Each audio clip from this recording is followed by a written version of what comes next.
Trump administration. Wait, the Trump administration. Wait. This is the only that we will talk about tonight that everybody agrees was wrong. The Trump administration argued in order from not being deported to Salvador. The mistake was to El Salvador. So he was So he was accidentally deported. Right. No, because he had a temporary document. This guy is such an idiot. USC 1201. Right, Marco Rubio can redact any alien at his discretion. Right. So when he got deported incorrectly to El Salvador. We could have sent him to Libya to be enslaved, but we actually had showed compassion. So we ignored the court order on him not being sent to deported to El Salvador. That was the mistake. But it's kind of like, it was a mistake like, when you knock a bottle over, but then the bottle lands up right side up without spilling any water. That it was like a perfect mistake. I can't believe it died for generations and generations for us to be put in the position of such stupidity to lose our democracy. This was easy work, by the way. You were easy work. Like, you weren't even a challenge, buddy. What about other times Donald Trump has ignored courts, like with federal funding? Oh, man. All right, you need this is 2 out of 3? What you want? Yeah, so I know you don't like engaging on topics, but in froze a bunch of federal funding. A judge in Rhode Island said that. Oh, we're going back to February. Okay. Yeah, a judge in Rhode Island said that he didn't have the authority to do that. 2 weeks later, issued a ruling that Donald Trump was getting concerned and said, Donald Trump is in the Trump administration is in. Get it out. The Trump administration is in plain violation of my text, essentially saying like he's violating the order, and still right now is saying that Donald Trump is not listening to his order from the judge. So, do you think that that's a problem? Why did you lose volume at the end of this sentence? Did you lose confidence in the thought midway? Can you answer the question? Okay. I didn't hear the end of the sentence. You got Yeah, sure. So a judge in Rhode Island said that Donald Trump didn't have the authority to freeze a bunch of federal funding, specifically relating to like education and healthcare. 2 weeks later, he reviewed it and that it still wasn't unfrozen. So he issued a ruling and said, like, it appears the Trump administration is in violation of my plain text order.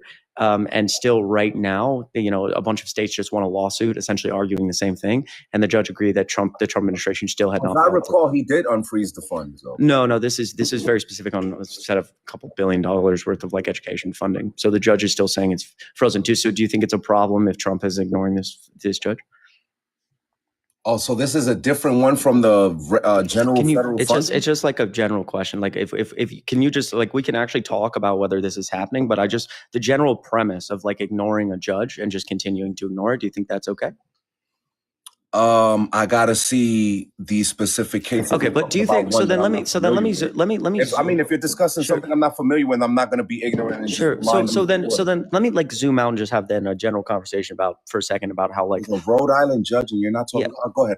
Yeah, sure. So like how our general like country operates. Do you think it's ever acceptable for a president to ignore the judicial branch, being like a federal judge or the Supreme Court? It's just a yes or no question.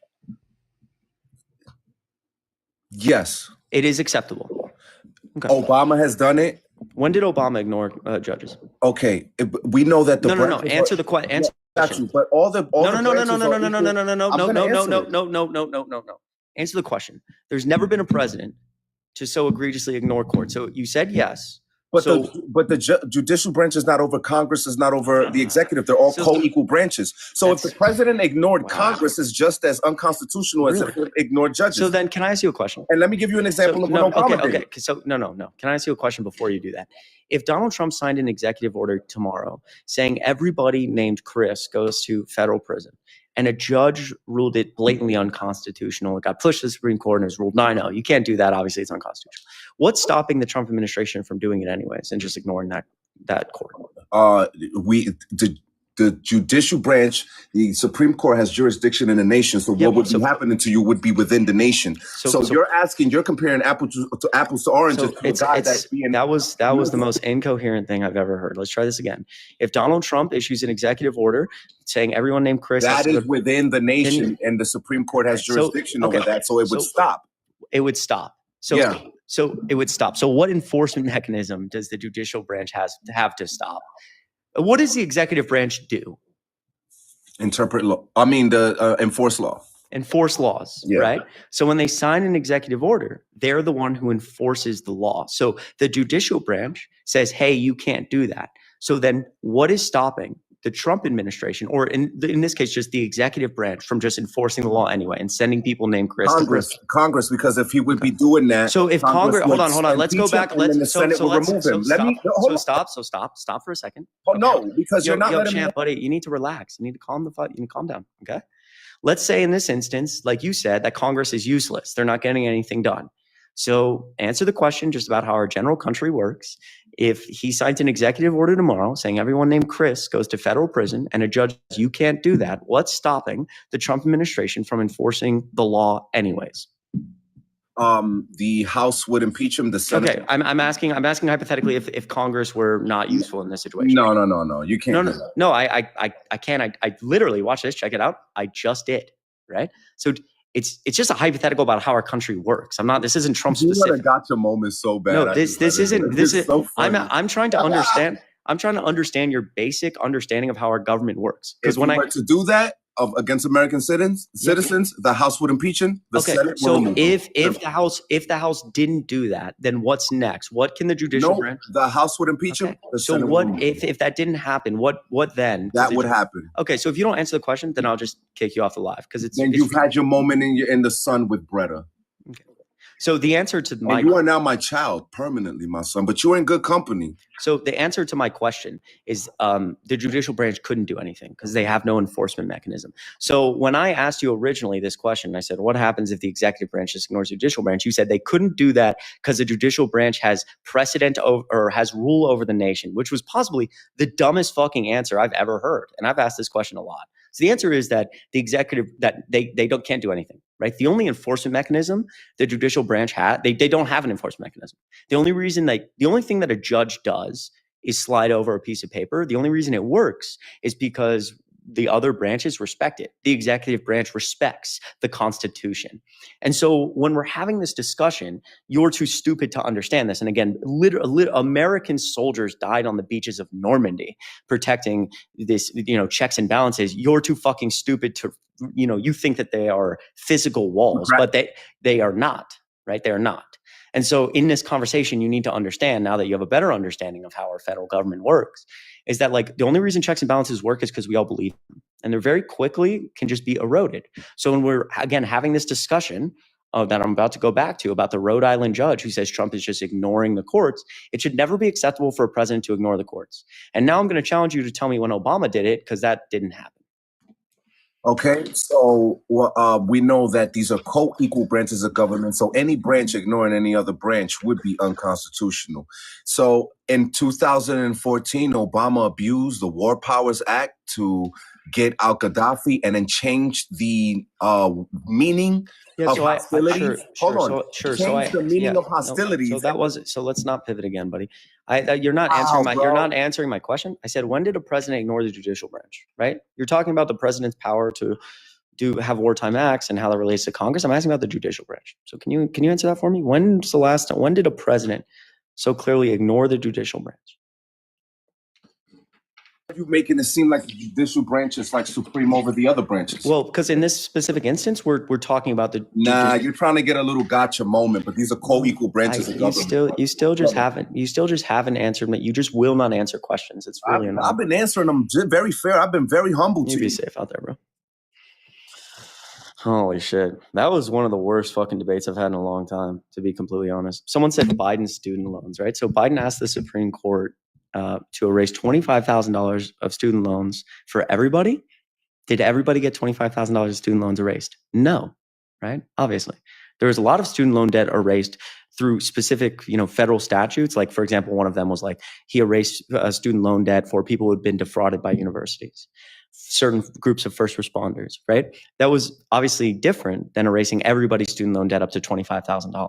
And in fact, in asking that question, you're proving the point that he didn't. If Joe Biden wanted to ignore the Supreme Court on this issue, the Supreme Court would have said, you can't do student loan debt up to 20, everybody, and the executive branch and the people there, if they would be so willing to ignore the Constitution and said, hey, I don't really care anyways, go erase everybody's student debt. We enforced the laws, and it would have happened, but it didn't.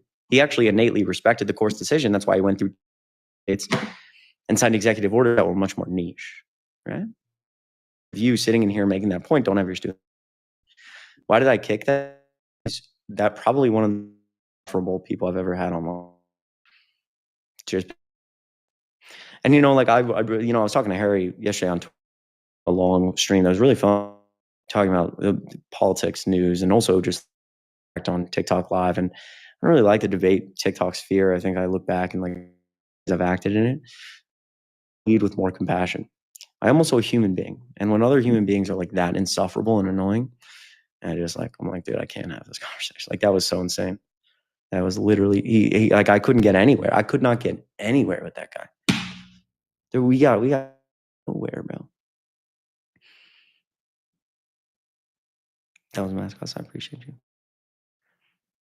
I'm just like, dude, I can't. Oh my God. I tried to back up so much. I try to wiggle. And that's the thing is like, I don't really give a fuck about winning a debate. I don't do this again. Like I know other people do this and Harry and I had this discussion on Twitch yesterday. I think that like in some ways, not all, there's a fine line here, but in some just debating to win and dunking on people and doing it because you make a full-time income doing it, which is fine.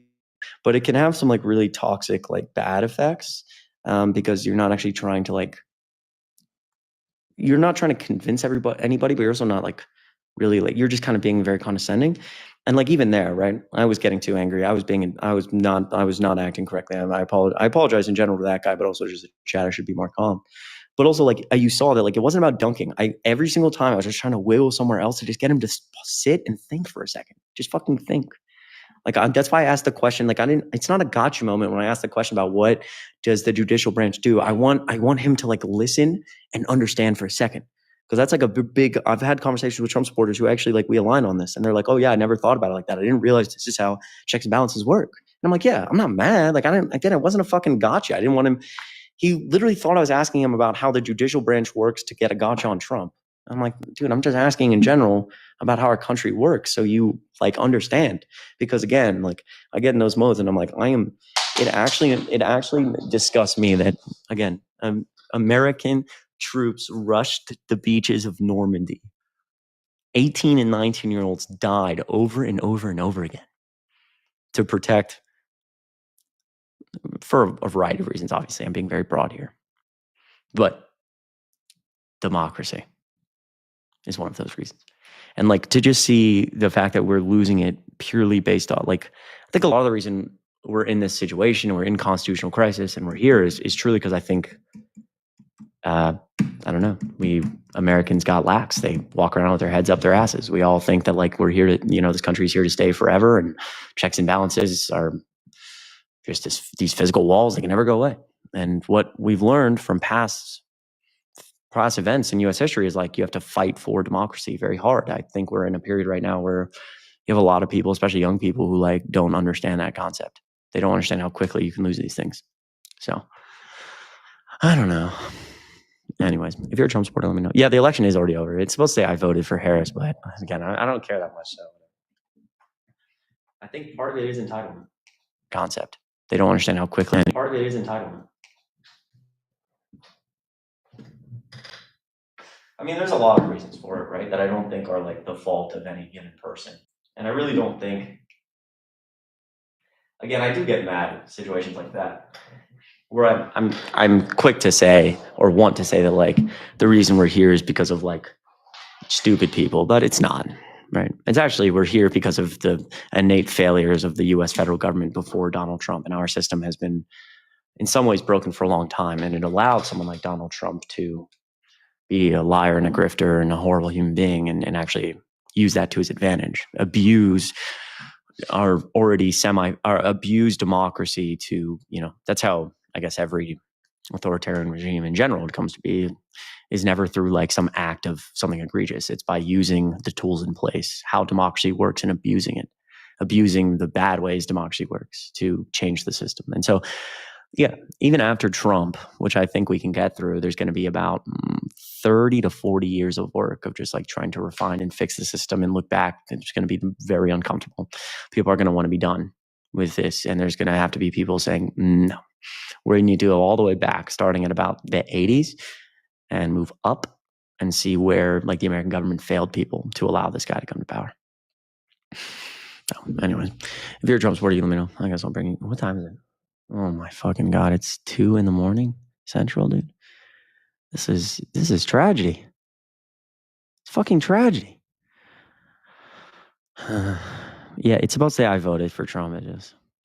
How is Trump meeting up with his biggest meme coin power is not corruption? No, it is correct. It is the most brazen, out in the open act of corruption in modern American history. There's no question about it. There's not a single person who could defend it. It is, insane. It's literally pay to play. Literally pay to play. It's crazy, bro. Trump strong. Have we spoke before? Dude, shut up and bring someone on. Yo, do me a favor and you could just leave. Are you a Trump supporter, bro? You know what? I'll bring you. What the hell do you want? You're requesting, bro. What could you possibly need, bro? Okay. Well, what's up? Hey, how you doing, Chris? How old are you? I'm 21. You voted for Trump? Yes, sir. Okay. How did you feel about his crypto meme dinner? Jesus, crypto. Sorry, cryptocurrency meme dinner thing. I'd like to know more about that. I'm actually not familiar with that. Yeah, I'm sure. not really sure. Yeah. He like, I can just like read an exact thing because I don't want this to. I don't want you to believe that I'm just like making this up. Because I think if you hear it, the first thing you're going to want to say is like, there's no way, but there is a way. Okay. These are quotes. This is partly interviewing one of the people. Okay. Here we go. Okay. I wish it would tell me. Whatever. I can explain. I can read more specifics after. But basically, Donald Trump has a cryptocurrency, and the top 220 buyers, like who spent the most amount of actual dollars, got invited to the White House to have dinner. And the top 20 investors actually got to like privately, I believe, meet with the president or at least speak to him. Yeah. And obviously, I think, a lot of people familiar with just the history books, but also just in general are looking at this as like the most corrupt thing to probably ever happen because, the Trump family themselves have made an unbelievable amount of money off the cryptocurrencies. Their net worth in general is Trump, the big launch of cryptocurrency, which are essentially just Trump companies, have made money off the small trading fees related to cryptocurrency. But, it's play, right? Exactly. Some of the people part of this dinner, we don't know who they were because they didn't want the press. So obviously there's like an immense amount of concern, right? If you just spend enough money, you can get access to Donald Trump. Number one investor we do know is Alex Sun, who's a Chinese national by the SEC in 2023, some fraud relating to cryptocurrency. Sudden, the Trump administration, SEC has told a judge to put that on pause after he invested $20 million. Pay to play. Right. No, that's interesting. I appreciate you taking the time to relay that. I believe it. Yeah, it's really bad. It's really bad.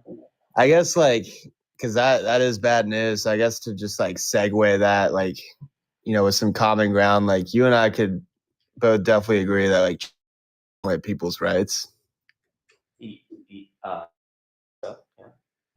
Yeah, I guess so. Because Trump is taking away people's rights to be retarded pedophiles, and I could saying this is kind of one of the great injustices now. Nice. Yeah, we don't do that up here, bro. Go ahead and head out for me, chat. Appreciate that. I was gonna say something.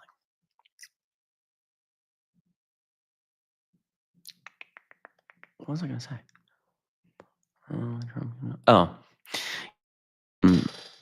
Yeah, dude. I got the tattoo that says democracy dies in darkness because Bob Woodward famously said that that's how we'll lose democracy. Corruption happens at the highest scales in the shadows. Democracy dies in darkness. That's why He argued he was an investigative journalist trying to get access to, Republican, Democrat, doesn't matter, trying to get access to the highest levels of government consistently to see what was going on, because he believed that if they deals they were corrupt, that's how we would lose our democracy in darkness. Which, it's kind of ironic that I have that tattooed on me now, because it's literally dying out in the open, like for everybody to see. Like this right here is literally just, hey, if you buy enough of my meme coin, no one has to know who you are, and I'll meet with you for dinner. Oh my God. It's just it's literally pay to play. Hey, directly influence my net worth and give me a bunch of money, and I'll give you favors. Like, what the fuck? The dinner wasn't at the White House. It was definitely at the White House. Definitely at the White House. In fact, one of the guys on TikTok I made a video about today, because he said it was horrible. He said, quote, "The food sucked. I wasn't given any drinks other than water or Trump's wine. I don't drink that, so I had water, and my glass was only filled once." Trump made only a brief appearance. He said, quote, "He didn't talk to any of the 220 guests, maybe the top 25. All in, the president there for 23 minutes, Nicholas said, delivered a brief address. Once Trump left, they didn't really worry about anything else," he said. Nice. Hilarious. This guy says, "Yeah, who cares?" But you've been in here for a while now, man. You just scroll off. I love how people are getting so mad that it says voting for Harris instead of voting. Biden has pardoned people. He's also a criminal that took 250,000 pounds from the Chinese.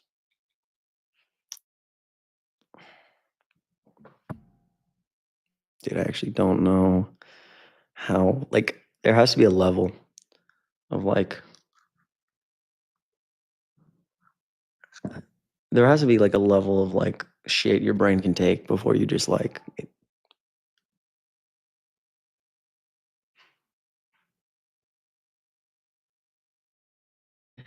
how would it be allowed up there, bro?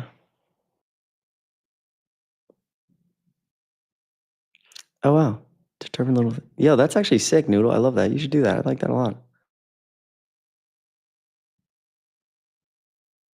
Yeah, we live in a society. Democrats stop sending money to Ukraine. Donald Trump is literally. It's also crazy because, like, all these things that, like, they talk about for the election are just gone now. Like, we've spent more money in the first 4 months of Trump's administration than we did in the first 4 months of Biden's administration. The new budget bill adds $3.8 trillion to the debt. No one seems to talk about how we're spending too much money anymore. No one seems to talk about Doge all of a sudden in the last 2 weeks. Oh, it's fine. We're blowing up the deficit. All of a sudden, and kind of very quickly, the Trump administration seems to not have such a hard stance on Ukraine, which I think is a good thing, because I think we should be sending more aid to Ukraine. But it's interesting too. You know, he's sending all this aid to foreign countries, and no one cares. And, like, they don't believe in a sheep mindset of just, like, I'm going to listen to Trump say something fucking completely incoherent today. Little boys are funny. Brooke, why don't you come up here and chat?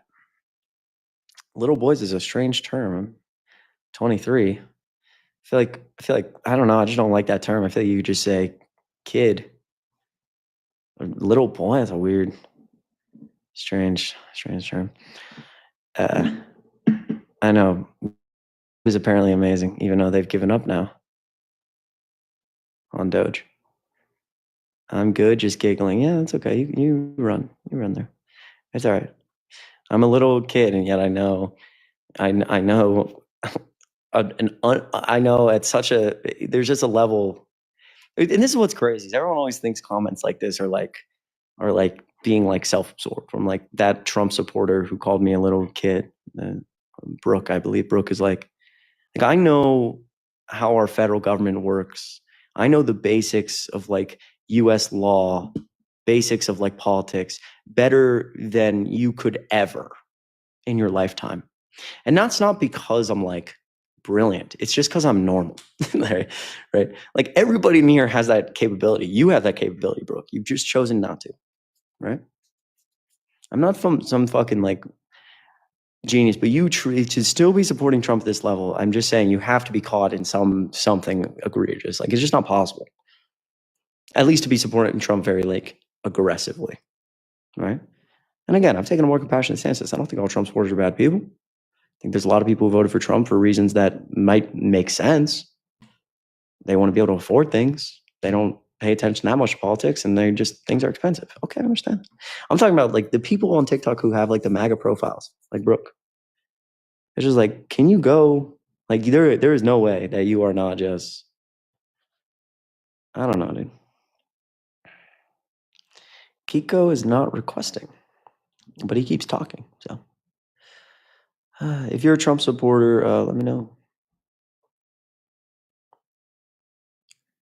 This obsession, go to bed, bro. I mean, you don't even have live access. Like, if you comment again, I'm just gonna ban you so you can get out of here. How much did Democrats pay Ukraine? I think Joe Biden sent. I think there's a total of $175 billion of aid, which was mostly. Well, most of that $175 billion was spent in the United States. Then the next largest portion was old weaponry or just already existing weaponry and military equipment that was sent. And then the next portion was like humanitarian aid and assistance. About 80% of that coming from like the DoD budget or the military budget, essentially. So, yeah, Kiko, do the keyboard word. I'm gonna just go ahead and ban you, champ. I mean, I'll talk to anyone, but like you can't be spamming in my yo Olivia. Good to see you. You're amazing. You can't be spamming in my shit, getting like fucking over and over if you're not gonna come up, bro. If you're a Trump supporter, let me know. We love Kamala. I love Kamala. What a great person. It's supposed to say I voted for, but I just didn't feel like changing it. It's too late. My head hurts. 2 a.m. ASMR. Maria, I love you. Good to see you. That's right, Emma. Mav says, I am a Trump supporter. I don't think you have live access either, unfortunately. What is going on here?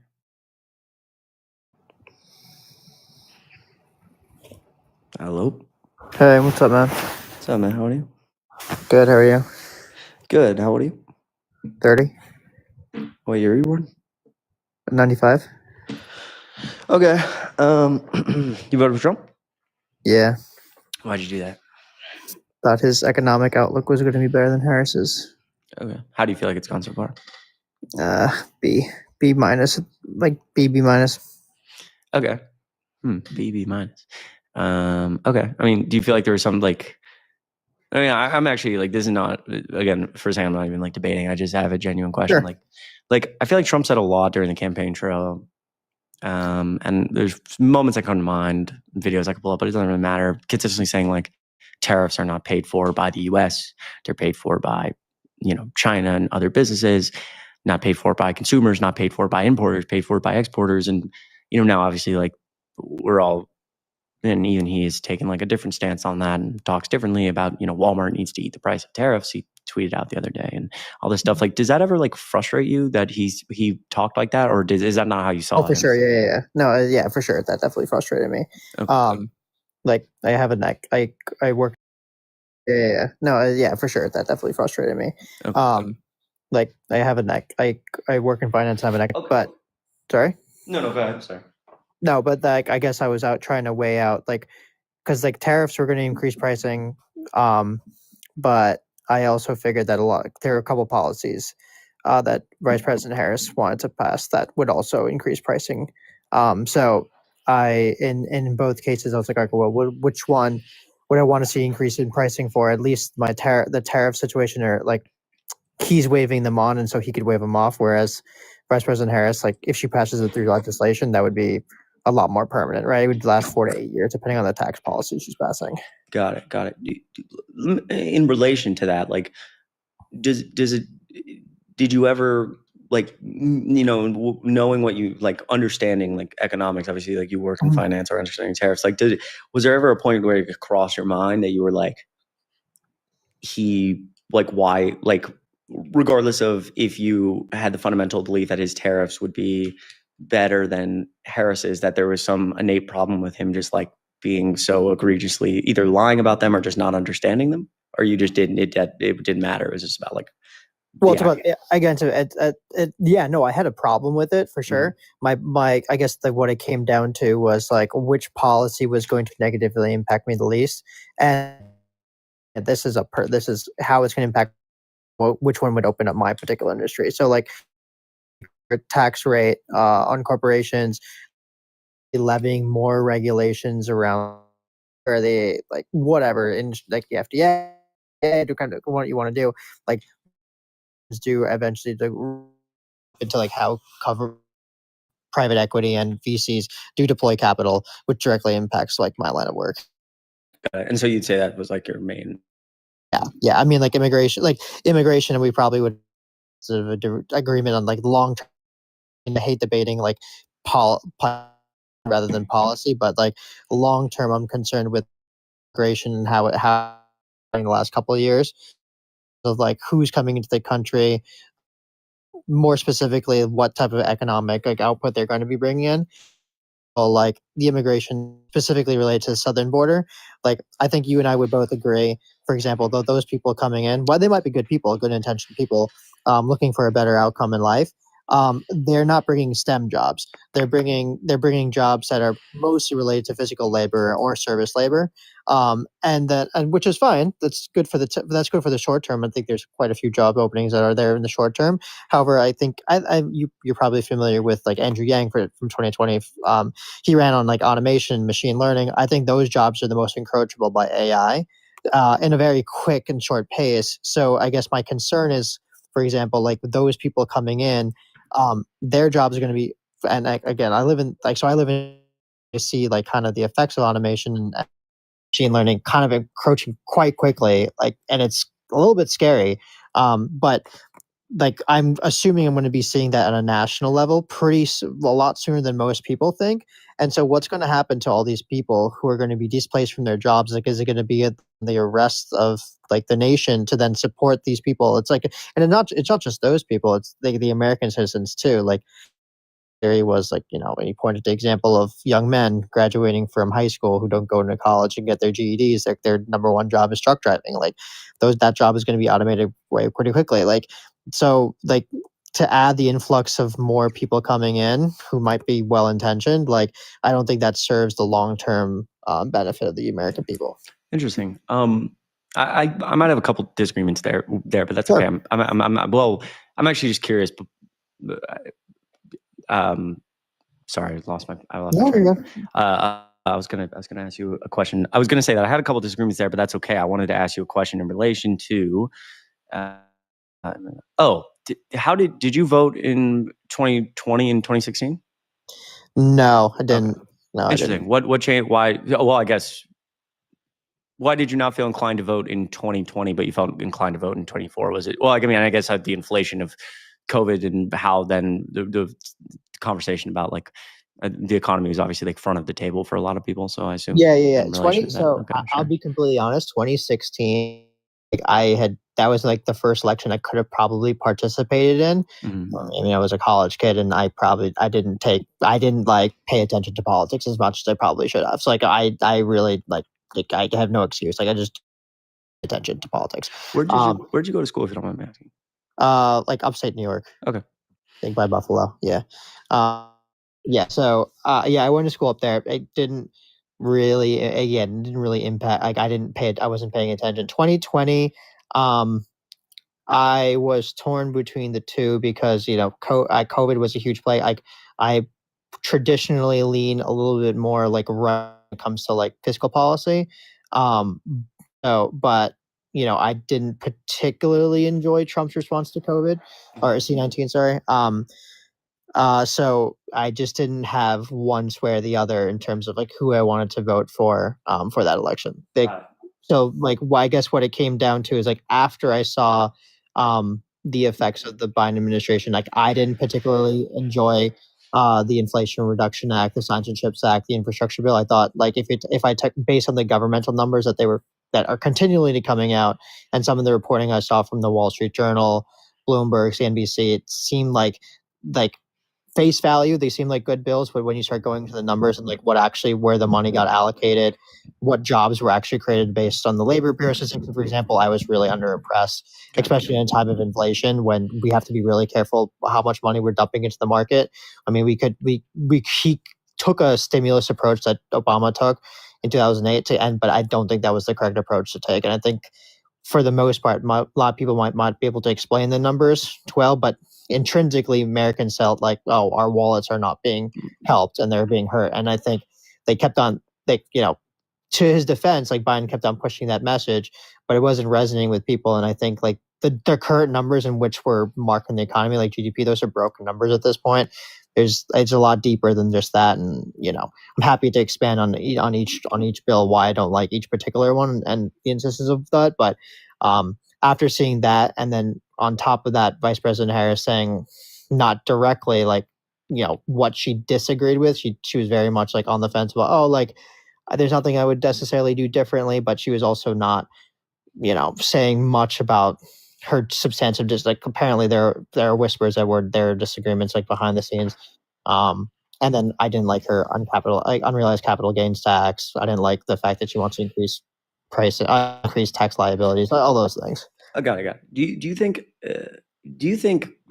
again, just out of curiosity, and the reason I'm asking these questions and not like inherently debating in the moment is because I think like well, first of all, I really appreciate you being respectful, but also that like I think this demographic specifically, and like I don't have a conversation like this very often, so I'm actually just curious to pick your brain for a second.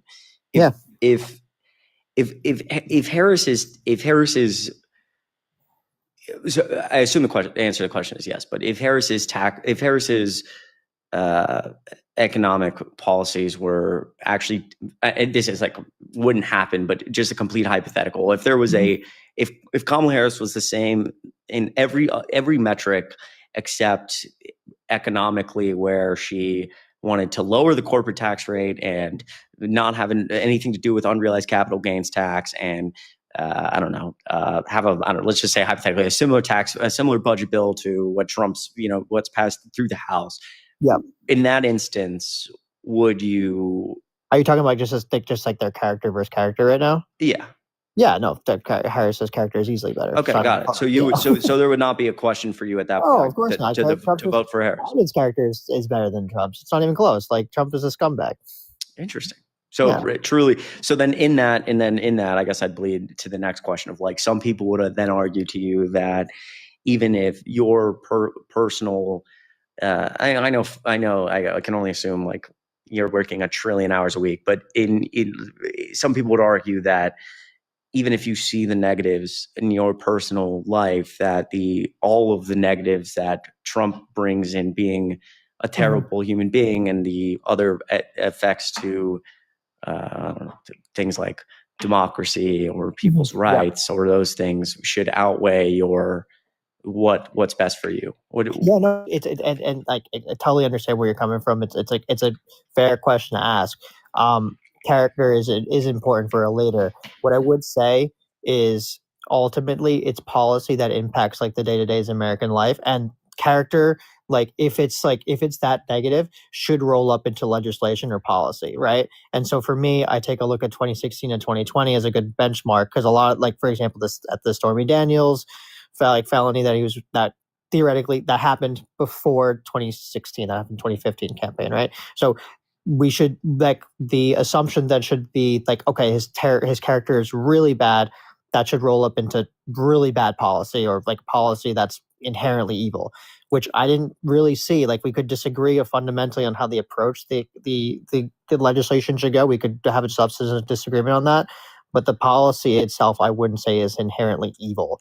So, like, in that case, like, yeah, like it's one of those things where I shut the laptop, never have to hear Trump's voice again, never have to hear about his terrible character. It's all about like how the policy is going to impact me and my community and the people around me. Got it. Okay. I know it's probably not something you want to hear, but like, no, I mean, objectively, it's not, but that's okay. I'm just like, again, I appreciate you being respectful. I hope that's where like you at least understand where I'm coming No, I do. I'm just trying. Again, I'm trying to, like, as somebody who is like objectively going to spend the rest of my goddamn life in politics because it's just what I'm obsessed about. I also I do this, and I don't do this often on live because people like to see me like do more substantive debate, but a lot of times in person, this is like the type of stuff I'll do because sometimes I just want to understand. I guess my last question then would be, also because it's getting late and I need to get off, but I'm curious, do you think that Donald Trump right now, that there's any risk, this is semi-related to his character, but that there's any risk currently to like democracy or our democratic institutions? Does that concern you at all? I think the biggest risk was in 2020, when he was theoretically trying to that there's any risk. Scheme, him trying to say like I'm going to institute other electors or not even ratify the votes, right? I think that was the biggest push he could have made, and the checks and balances system held. So I have a strong faith in our checks and balances system that one deranged man can't break an entire system that is 220 years of solid foundation there. That's on the flip side. I mean, I think you Democrats are really like sad about it, which I think like in some ways we all should be, but we also should be pretty proud that our checks and balances system really held in that moment. And there really wasn't a question of this dude like actually leaving on the 20th of January for letting the next guy come in, which I think is a silver lining for both sides to just take a look at and appreciate that, when it came down to it, like, the system held, and like both sides were bipartisan on that fact. So I mean, I don't think in this case the dude's old anyway. He's no way he's running for a third term, and I don't think I haven't seen much in terms of legislation that's been rolled up so far. I'm happy to come back and talk in like 6 months from now to say like, okay, and I'm happy. I'm one of those people, like, if I'm wrong, totally will say I'm wrong. Like, I'll absolutely own my mistakes and learn from it. But like, I don't in this moment, no, I don't really see like that being like a concern to me. Got it. Well, listen, I know like this wasn't really much of a debate. I just was honestly really fascinated. I rarely have a conversation. I appreciate you being respectful, but I honestly like I've not heard that perspective. I don't hear the perspective similar to that one that very often. So I appreciate it, listening, and it made, although I certainly had some disagreements, it makes sense and I understand. And yeah, absolutely, man. I'm trying to get involved in politics after my career in private's over. So hopefully I'll see you soon. Well, if you see me around, maybe we can roll you to the other side. Maybe a few more conversations, eh? To be fair, I did start I started and I keep moving more and more to left. Like, I believe in system. I believe in a lot of different. It's like, yeah, no, I do. The way thing I'll say, because I know you want to get off. No, you're fine.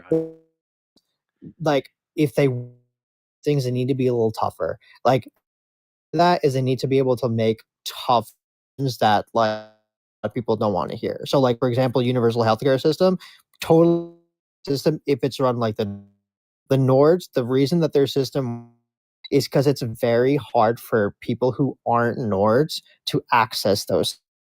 It's very hard for people to their country, and that's why they're able to fiscally those budgets. Every other country that doesn't take the EU, the Canadian systems completely run in the red in how they work bills. Like, when I mean bills, I mean bonds. They just issue bonds, and when those bonds to mature, they just issue more bonds to be able to cover those bonds. And that it's just it's not a system that's going to work. Medicare, Medicaid happily believe in helping those people out. Medicare, Medicaid, and Social Security are biggest drivers of our debt. And the Cato Institute, the American Medical Institute, all have said if we do not do something to balance this budget, it will go insolvent in the next 5 years. That is terrifying as someone who wants to protect our like the people who are suffering and need that social safety net. I understand the need to want to tell people we want to cure everyone's problem, we want to help with everything, but it's just, if we don't balance it and assume that, okay, we're just going to blame the Republicans for blocking like a non-increase of tax rates on higher income individuals and just push the problem forward, it's going to cause a bigger problem. Like, we just need to have an honest what can actually be done with an appropriate balanced budget. Yeah, 100%. Well, okay, cool. Well, listen, it was good talking to you. If I see you around, you're certainly welcome. I'll give you I a appreciate follow, you. man. Yeah, I appreciate that, man. And if I see you around, I'll let you up if you want to come up and chat again. And thanks for that. 6 months, we'll see where we're at. Maybe we'll see how much. Okay. Well, he's gone. That's okay. I was gonna say how much of our budget is going toward interest on the debt. That's okay. It was done. That was fascinating. That was really fascinating. Obviously, chat, like, there was some things I wanted to chime in on that I disagreed with, but for a second I just want to listen. That was rarely have conversations like that. I don't even know. That's fascinating, dude.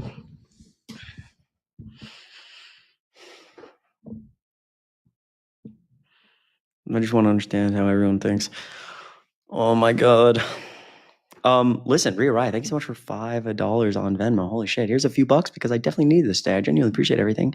Here's some hope, Cora. I even got my MAGA mom to agree that Trump is in mental decline.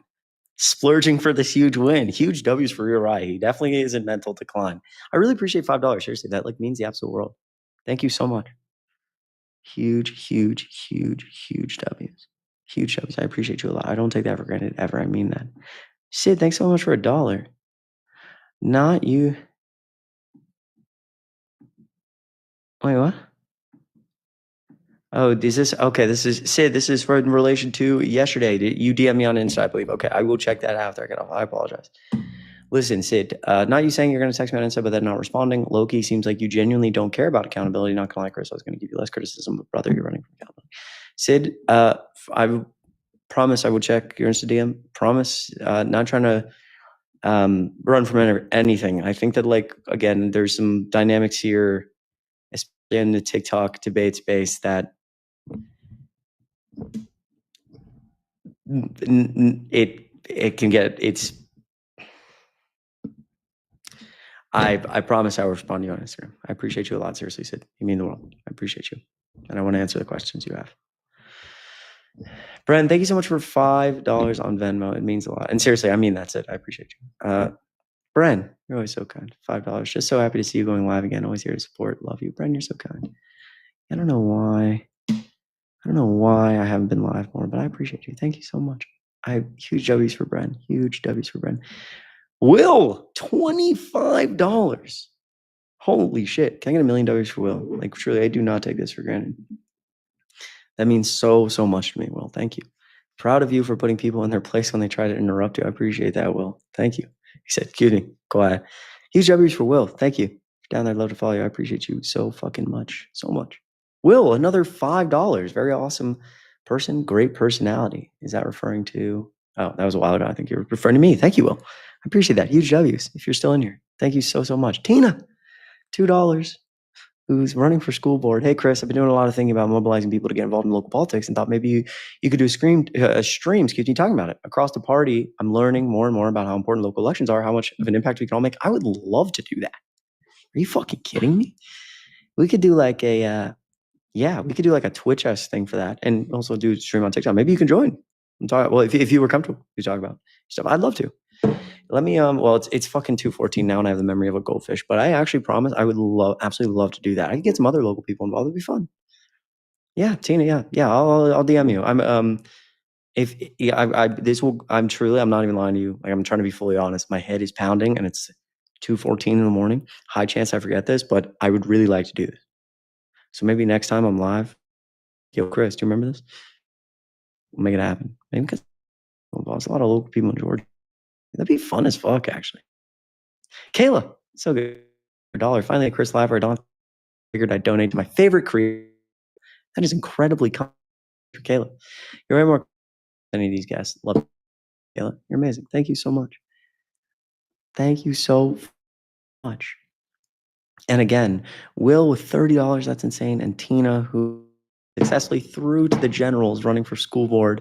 We have seen. I've been lucky enough to hear a lot about this journey, Tina, and it's all right. W's for Tina. Rhea Rye, thanks for talk about abortion. No rush, but thank you for all the kind of the world. Yeah, of course.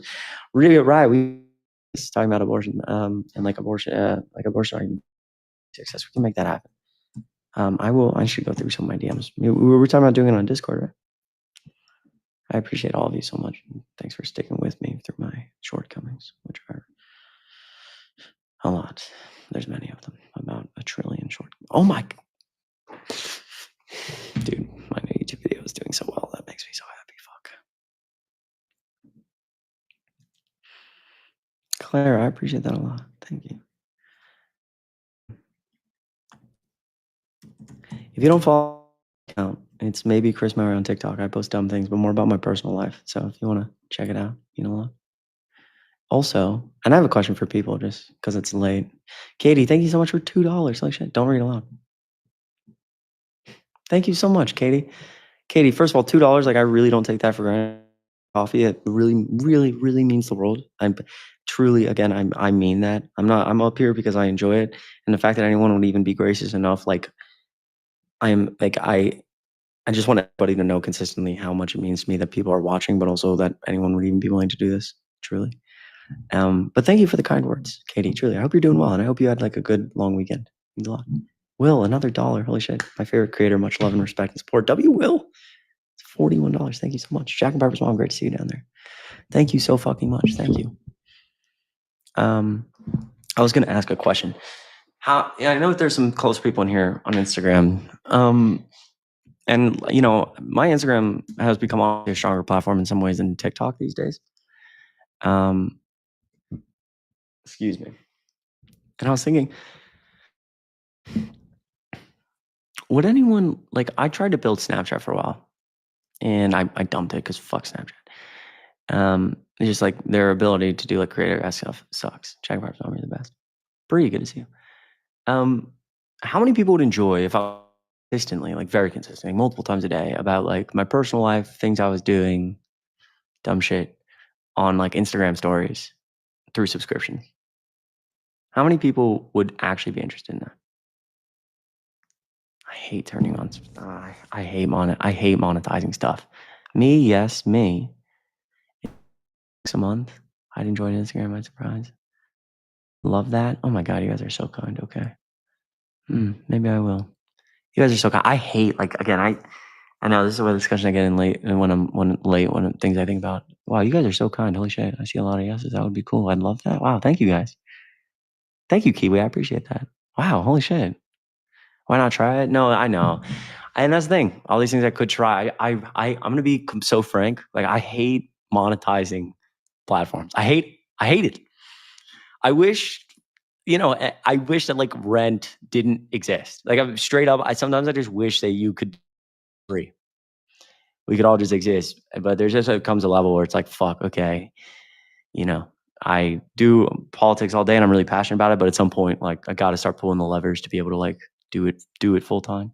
We're all no, exactly. And that's the other thing too, is I hate doing shit like that because fucking Trump is fucking us all over a lot.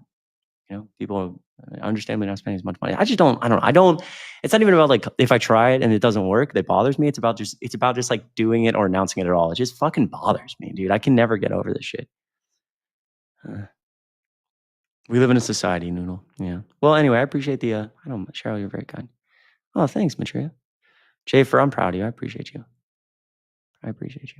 Okay. Well, then maybe I'll look into it tomorrow. We'll see. Casey, did you vote for Trump?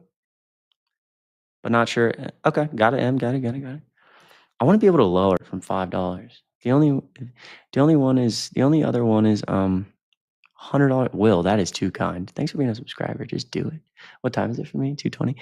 I appreciate you guys. Well, I don't know. I like there's 99 cents and there's $5. Can I get an in between, dude? Jesus Christ.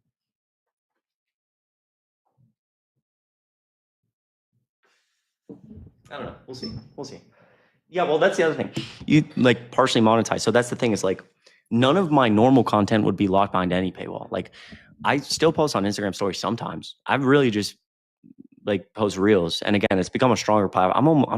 I'm nearing my following on Instagram on TikTok on Instagram kind of. So it's like I would still post normally on my story, like for everyone to see, do questions sometimes and stuff like I normally do. It's just there would be like a lot of like daily stuff behind like a $5 stuff.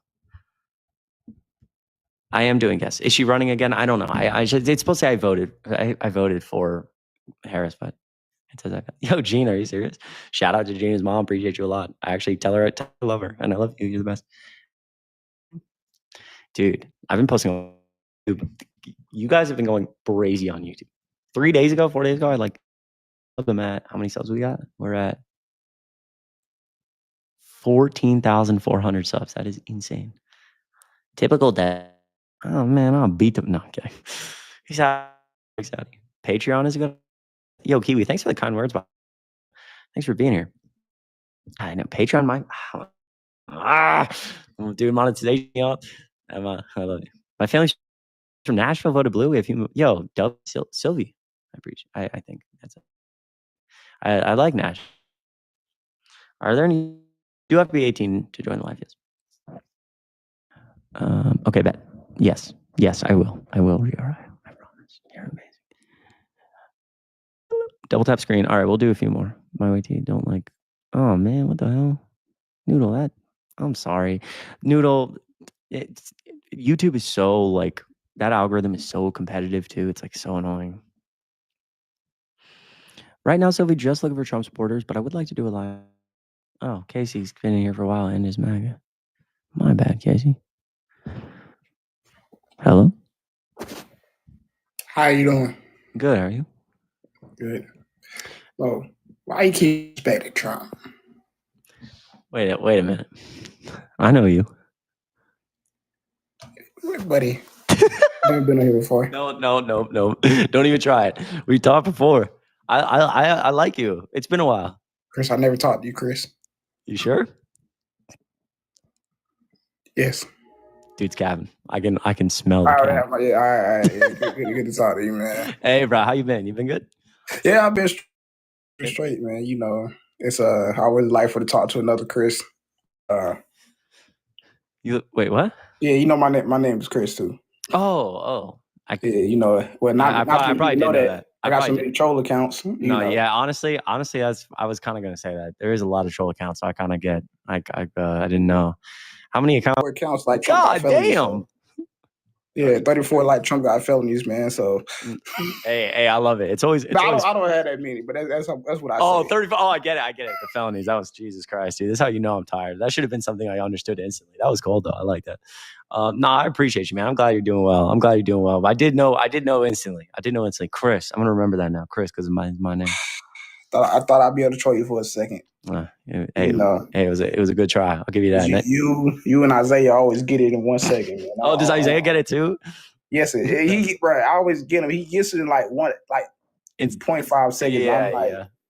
I don't know what. Does he like insta kick you, or is he just like? Nah, we talk for a second. He's cool. I love his campaign. Yeah, he's cool people. Hoping he wins. Yeah, 100%. But yeah. I'm gonna get off of here, man. You get a real mag up here, man. All right, man. I will do, Chris. I appreciate you, man. Glad you're doing well. Appreciate you hopping up. W's. That guy's cool. I miss that guy. I feel like it's been a while. I also feel like I'm really tired. So I was like conflating. I'm like, no, I definitely know this dude, but I was like, there's like, that's the thing is like so much of my memory goes off like profile picture. And so when there's like a lot of changes, I'm like, dude, some people go get like not offended, but it's like I've known someone for a while, but they just changed their profile. I'm like, I don't know that we've talked. Like you talk to me every day. I'm like, bro, it's hard. Am I in the same time zone? I'm in Central time zone at the moment.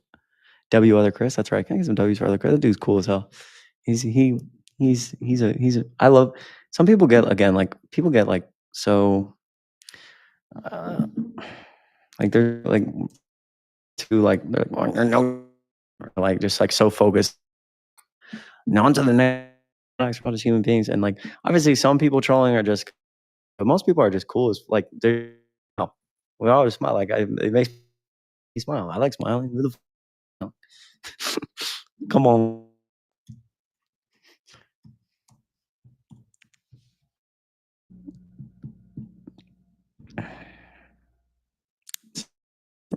But I'm telling you, if you change, but the thing is, Sable, like yours, like a username thing. Like it just had a really bad memory. Appreciate you.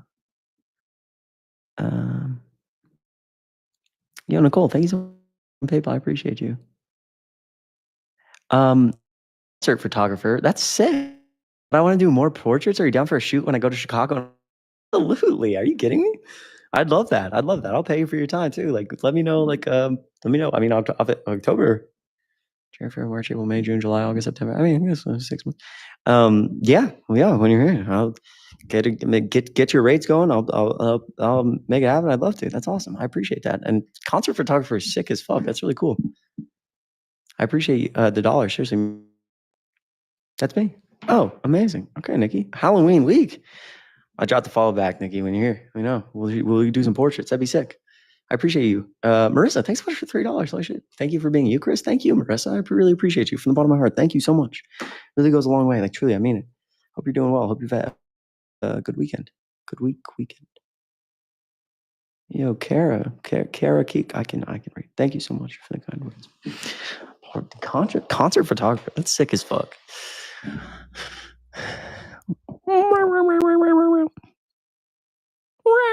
Yo, Lindo, thanks for the kind words. Appreciate you. I really genuinely. It's so fun. Yeah, dude. I imagine that's like really cool. Again, like, I don't even know. Like, I think photography stuff is so cool. It's very, very intimidating. My mom is doing like a lot of like the last like couple of years trying to get into photography, and she's always telling me about it. And I'm just like, damn. It's like she's going to classes now and stuff. I'm like, hey, shout out Karen, bro. But shit's crazy, especially to do like concert stuff. Obviously, I know it's all like different. So I don't know. It's really cool. Appreciate you reaching out. Okay, Jacob, what's going on? Shooting rappers is a bit strange. I imagine that. I imagine that. Some people do some crazy stuff on stage. That's like really cool though. My mom's name is Karen. Karen and Bob. Everyone always thinks this is really funny because it's like the most like it's literally like a meme white family, dude. Karen and Bob. But they're like Karen is nothing like a Karen, dude. Kiwi, I moved from Atlanta. Karen's like the most non-Karen, you know. She's the best. Karen and Bob.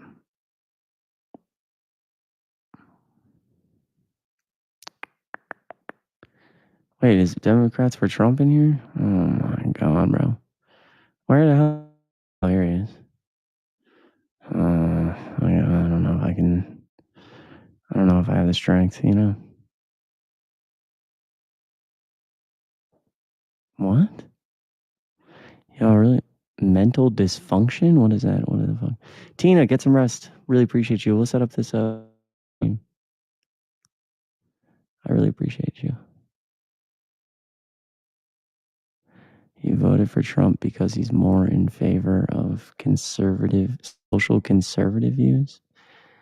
I invited you up if you want to come. What the fuck is a conservative? You mean you just like hate people who aren't white men? Both? I was being a little hyperbolic there, but not really. Yeah, this is my pre-election background. I haven't changed it. I know it's bad. I mean, I have like a bunch of backgrounds that are recent. I just didn't feel like changing it tonight. Noodle said what? I think I was referring to like this person who commented, I voted for Trump because he's more in favor of social conservative views. And I said, yeah, is a social conservative view just hating people who aren't straight white men? I think that's what a social conservative view is. Definitely just relates to like hating the LGBTQ plus community, which is gross. By the way, if you are a member of the LGBTQ plus community, I love you and you're amazing. And I'm proud of you, especially in the current world we're living in.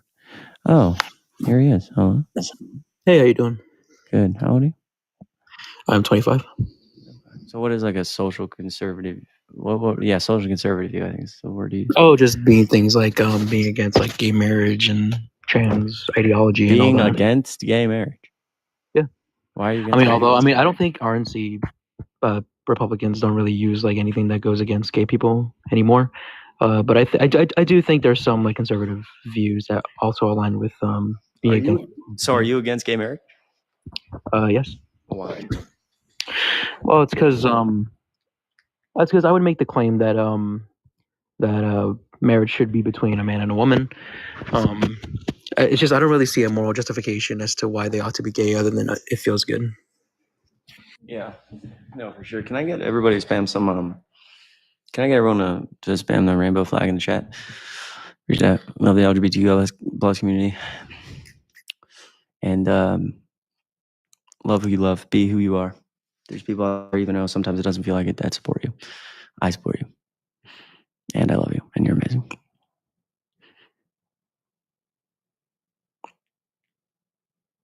Woo! All right, I think that's it. I think that's it for me. I do. Ow. Tired. Gotta get some rest. Everyone should do it as well. Get some rest. I'm proud of you. I know that Sable, I appreciate you a lot. Thanks for all the love, everybody. Holy shit. Will, thanks for the $2. My next amount I'll send you, if not today, tomorrow, is $100. Will, you are so kind, and there is absolutely no pressure to do that. Truly, just you being here and being so like supportive. I see you in chat and everything. It's just that's all I care about. Truly, I appreciate you a lot. Huge fucking W's. Huge W's. Bro, don't say shit like that. What the fuck? No. I love all of you, and my last words, parting words, are like, I'm proud of everybody. Truly, I know I say this at the end of lives, but like I mean it for so many of you. You guys, life is like a really hard thing, and I think it's cool to have like community in places like this. But also, I know for a lot of people, like politically, things are really exhausting, but just life-wise, things are exhausting. Life is a hard thing, and I think some of you need to remember that because you're doing a damn good fucking job at handling it. And I say this all the time, but I mean it. The fact that you wake up every single day and open your eyes and just get out of bed is impressive. This isn't an easy thing.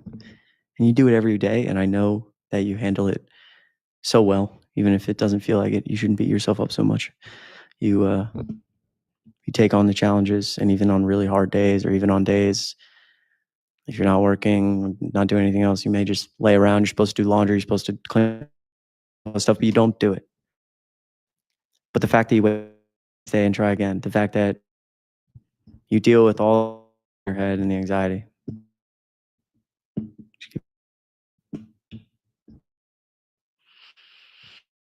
And also remember, as you decide to keep scrolling, that, as I've said, that okay, when I get on this, when I do this, when I upload a video or a YouTube video today that does well,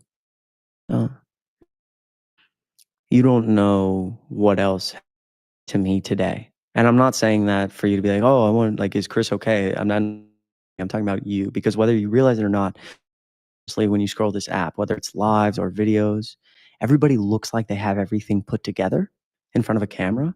And I think for a lot of you, even subconsciously, you don't realize that you spend so much time comparing yourself to people on this app, not just politically, but everywhere, on every spectrum. Oh, why don't I look like that? Why don't I have this many friends? Why don't I? And I want you to stop doing that, because you are brilliant, special, incredible. And even if it doesn't feel like life is where it's supposed to be right now, it will be, because I promise it will. But you spend a lot of time comparing yourself to others on this app subconsciously, and you need to stop, because it's all fake, my friend. I promise. I promise. Whether I shower or brush my teeth or do the laundry, you wouldn't know, because I'm just on the app anyways. And there's little cool animations for GIFs, which I genuinely really appreciate. And it looks like, oh, Chris, look at Chris debating. Chris is making a video, and I need to be more educated on. Stop. Okay? Stop. You are perfect just the way you are. And I'm proud of you. And so don't get stuck in these traps where you just feel like you're not enough, especially scrolling social media. You are fantastic. You. And social media is not real life. So be proud of yourself, especially for the little wins. Today, I have had my apartment since I moved to Chicago. Of course, Ken's, I appreciate you. Yo, thanks for the subscribe. I really appreciate you. Gallon, I think, thank you so much. Thank you so fucking much. The Bren, I love you. And Den, I think, thank you so much. Today I've had an apartment in Chicago now for a few months, and I've like struggled so much, like put it together basically. And still, there's like nothing in here except like a couch and a bed, a desk. There's like silverware, pots and pans, but like a lot of stuff just missing, or stuff that like still sits in boxes. And it's been like that for so long, and I just have beat myself up about it. But today, you know what I did? I fucking did a bunch of laundry, took a bunch of shit out of boxes and stuff. And the thing is, that took me like weeks of just like sitting and thinking about what I was just like, God, I'm not good enough. I'm not enough. How can I not do something this basic? But I did it today. I did it. So I'm going to give myself a pat on the back, because that shit's hard. Shit like that is hard, especially no matter what age you are. It's fucking hard. Life is hard. You get home from fucking work, or you're anxious, or there's always bullshit in relationships. It's the small stuff that you beat yourself up about. And so I'm telling you, I'm giving you permission, because what you're desperately looking for is permission. I'm giving you permission to give yourself pats on the back, a pat on the back for the small things. The small things. Waking up, brushing your teeth, doing a little bit of laundry, even cleaning your apartment, house. Doesn't have to be the whole thing. You cleaned the bathroom today. You wiped out the mirror. That's a fucking win.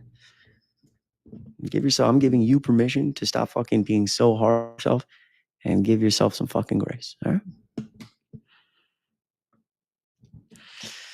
Amazing. That's right, Kens. That's right. Ken, thanks for being so supportive, Kens, by the way. I love you. Kayla, proud of you. It's not fuck, dude. My shit's always a wreck. You got this. I'm proud of you. Give yourself grace. I love all of you so much. You guys are the best. That's right, Kyle. Yeah, Jennifer, I hear it.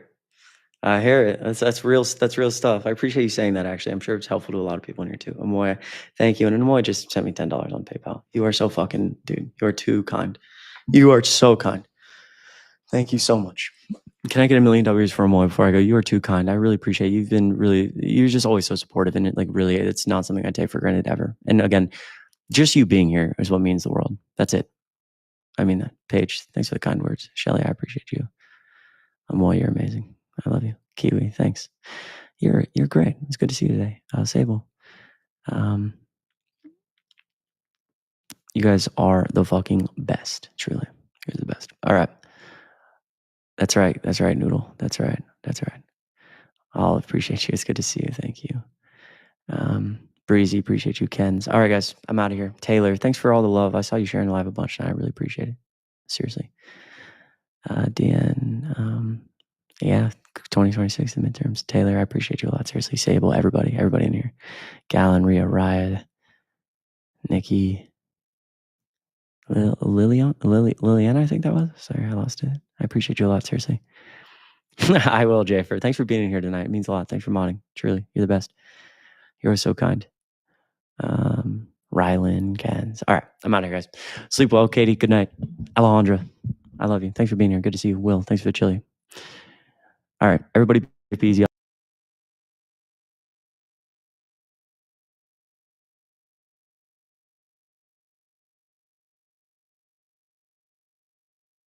Coming from Department of Homeland Security, stating that Harvard has not submitted the proper documentation and information lawfully requested of them. Okay, and we'll see the outcome. Harvard sees it as unjust, which is what is the issue, because they haven't. I mean, the judge that froze it too also saw it as unjust. Yeah, I think it's ironic that reinstatement is being muddled, and you guys are doing the same shit all over again. The government finds them to be in violation of a law that pertains to their funding. They are under review and investigation.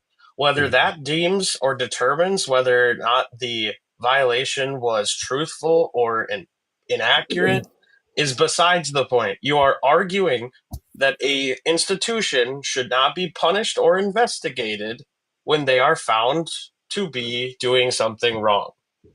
No. Like, let's just look And at I just also add the irony in that, Jacob. The irony and the hypocrisy of what they're doing right now is hilarious. Jacob, it is. Just one moment, Rain, David. The irony Jacob, of what you guys are doing. Oh. Fetch, hang on, one moment. The irony in what you're doing, in the hypocrisy of it, is actually quite hilarious, but also alarming. The same party that stands and consistently says, and the voting base of the party being the Democrats, about Donald Trump and the felonies that the man has committed, allegedly committed anyway. Allegedly. Yet when it suits you, the law doesn't come into account. It's very interesting. The appeal has not gone through yet. I had a specific question for somebody. Oh man, they're gonna want to pivot to that now. Right, which is who is doing the pivoting? Don't brought it up. Pivoting. Do you guys trust the government? Talk about Harvard anymore. So yeah, to Ryan instead about the convictions. I think Harvard. My team's not doing good. My team's doing. I can't go one before. I'm sorry, Rian. Want to move on? It's I'll end it here. Like, y'all keep laws are broken, and this is going to be the last thing I say about any of this. Y'all keep on bringing broken or policies, whatever, X, Y, and Z. Blank. The quote and Awareness Act was imposed in 2024, and then boom, you can't say anything negative about it, or you are breaking that law or anything that, and then boom, now you're like, oh, okay, we don't allow these protests. No, that breaks that law. That goes against the Anti-Semitism Awareness Act. You know what I'm saying? So it's like, oh, we're going to impose something critique something, which is of APAC, which is a thing, and the second that goes through and you try critiquing that, you're breaking the law. So we're going to focus on that.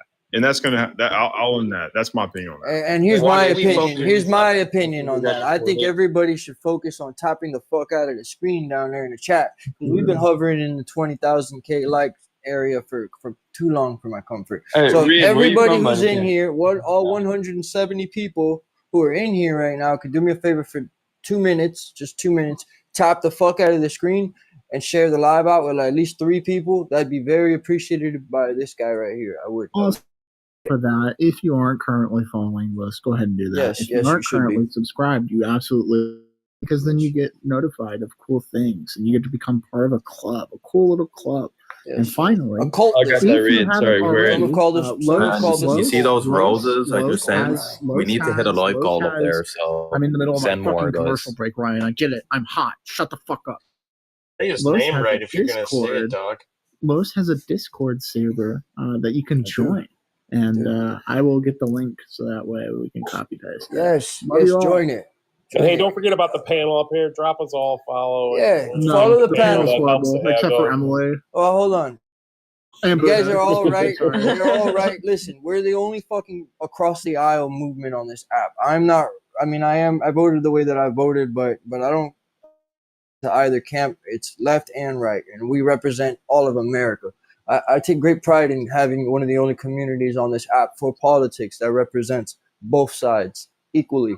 It's an honor, and if you want to be a part of that too, you want to get out of your fucking echo chambers and come where all the real Americans are at. You're more than welcome to. And maybe we're all, not all citizen Americans, but we all love America. We want it to succeed.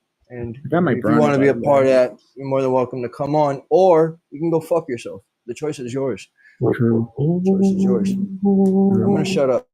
This is the best tasting brownie I've ever had in my life. I fucking love it. Band, I would like to add on top of what you were saying, just to add some clarification. We are aware of the fact that, historically speaking, when we think of anti-Semitism, we always immediately assume that that's about Jewish individuals. We are aware of the fact that what anti-Semitism also applies to speaking out in ill of Palestine David, as well. I love you, brother. They both It's been speak Semitic languages. It's been an honor to have you, my boy. But I gotta bring in I gotta bring in Raider. I'm gonna do a rotation. We're at 30K, so I'm gonna rotate. Legend, you're more than welcome to come back anytime, bro. More than welcome to come back anytime, guys. We'll do another rotation at 40K. Do another rotation at 40K.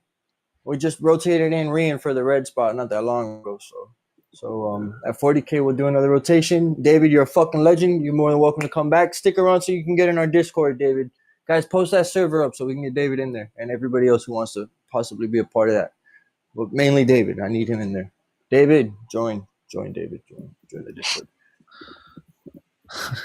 It's so glad to see my good friend. Oh, Melissa, thank you. We appreciate it. We appreciate that. Emily, did you see that what Melissa said in the chat? Buddha, did you get the Melissa? I'm sorry, baby. No, you're fine. Did I get what? Did you get the ping that I sent you in regards to the link about the Scott case? The one posted by News Source that I already acknowledged in my original source posted. Yeah. Right. It's a news source that's quoting an actual court hearing. Right, and that same case is also mentioned in the source that I brought up originally. So. Okay. Well, I'm just telling you that on top of the news hearing, there's also justice.gov, which affirms that these things were mentioned in the court hearing. Right. So my original thing was from U.S. Department of Homeland Security. Okay. So you don't think that justice.gov has Wait, no, hold on. I'm trying to find my original source for that. I know I posted it somewhere. I just forgot where. Give me 1 second. I'm just curious why you don't think justice.gov doesn't have any credibility. I never said that it didn't. Well, it seems like you have a contention with what I just said, though. No, my only contention is the fact that I already said that. You asked me where it was, and I was just trying to show you where it was. Right. I had then read the entire article and acknowledged it. All right. Well, I'm not gonna. Yeah, we're not gonna do this then. Great. Love you. Is there anything else? Oh my god, it's so funny. It's so funny you say that because my source was also justice.gov. So Oh no. Ruh-roh. I'm confused. What are we talking about? I have no idea, right? No idea. Taco No John's, idea Long what the John fuck you're talking about. Silver's. Uncle Ruckus head ass? Like a moth to a flame. You heard me head ass.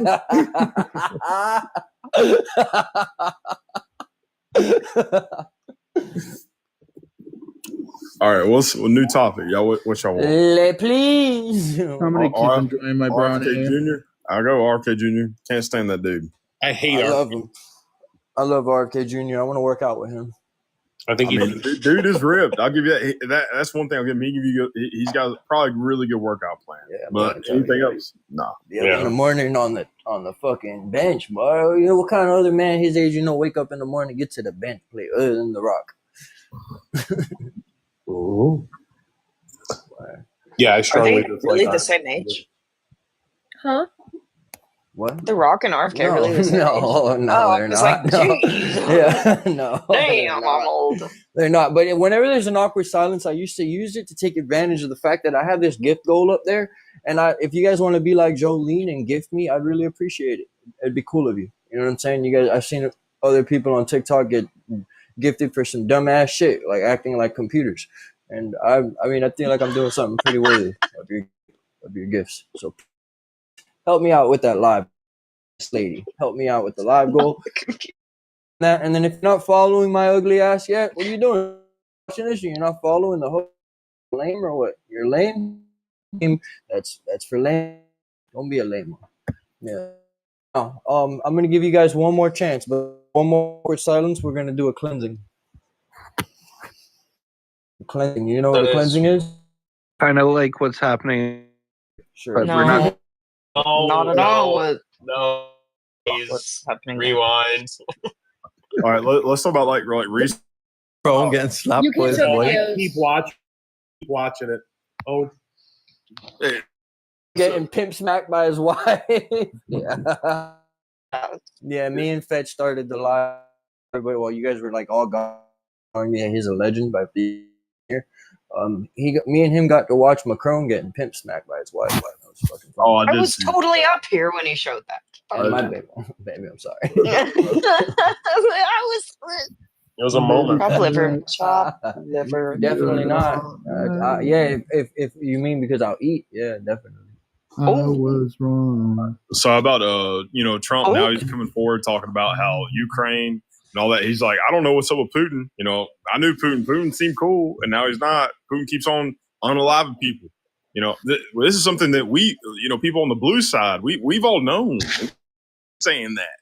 And then now Trump's saying like, I don't know what's up with Putin. He's just unaliving people. Like, yeah, I wouldn't need you right up. I brought this up with them yesterday. I know you would. Said it's gonna be hard. I did bring this up, Emily. Okay, you're misremembering. I did fucking bring it up, but I love you. No, I wasn't talking to Los. Oh, okay. Sorry. Excuse my crash out. Not you getting butthurt. Low-key, I'm just so annoyed. This is my crash out right here. This is me. Fucking alpha. I'm confused. Does the rape? Katie heard Trump's name and he just crashed out. No, I hear Ryan and I crash out. Ryan. It's Rian, man.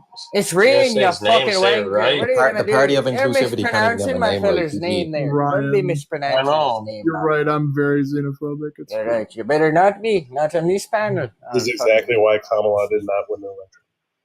On the note of Ukraine and Russia, at least Donald Trump is actually getting negotiations in their place. What did is he Biden do? actually? Because as far as I'm concerned, the negotiations are not even happening. No, but both countries don't want to come to the table. I'll make another One country point. is Are you seriously going to act like? Are you seriously going to act like Biden made any heads peace under Ukraine and Russia? We're not going to stop until we take all of Ukraine. And this is what I was going to say originally, was that I brought this up yesterday on the panel, and what I said was, like, it's going to be harder for conservatives to, like, disagree with this notion that Putin essentially wants everything.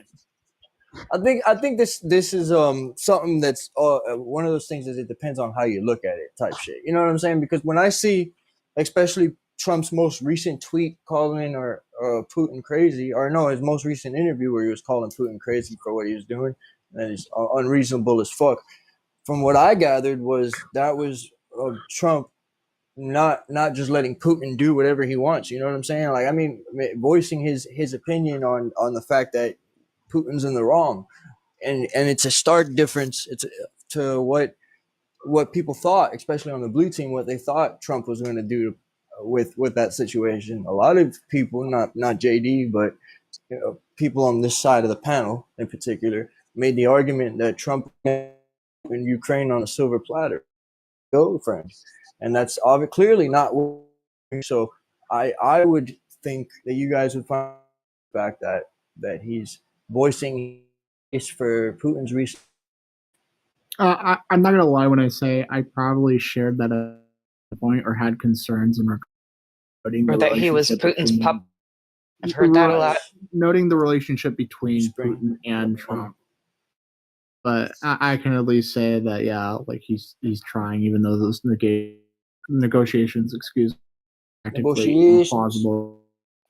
So I would say I feel like the majority of people not think that to help Putin and is going to hand Ukraine over on a silver. That was I have to disagree, band. But that's okay. I mean, and that's why we're all here. Still love you. Yeah. But no. Well, at least I'll tell you my opinion. The whole thing was I did not plan for it to be Ukraine handed over on a silver platter. What I expected and what kind of was trying to happen was there was going to be a quote. Sorry, man. Sorry. You're good. A quote deal made, and there was attempts of that. A quote deal made to end the conflict in Ukraine that would basically cut out a chunk of Ukrainian land and give it to Russia. That was the main complaint, the main issue on the blue team, and that kind of is what was trying to happen. But Ukraine, rightfully and understandably, said, no, we're not going to give up a piece of our land. And then Russia, either way, Putin wouldn't, and Putin keep on going regardless. So, well, what I never, but we've heard a great deal about who's a fucking goddess, woman, a goddess. Thank you so much. I love you. I appreciate you, and I need the whole world to just shut the fuck up for 1 second so I can tell you that you're a legend, lady. Thank you, guys. Be like Spring. You feel me? Just do it. Life is easier for me. W Spring. Really quick, back to what Jacob had mentioned earlier. I got a hat from that school. Yeah. So we've seen Trump do this before. Like 3 weeks ago, he had that Truth Social post where he's talking about how. Could I quickly finish? Oh, I'm sorry, man. I didn't realize. Go ahead, Rand. No problem. You're all good. Where was I? Yeah. So we've heard a great deal about who's providing the aid and who's standing with Ukraine. But what you hear about, what you would often hear less about is the crucial diplomatic aspect, which is getting both sides to the negotiating table. And on that front, I would say President Donald Trump has demonstrated a unique capacity to engage directly with adversaries, a capacity that has been conspicuously absent under the Biden administration. Yeah.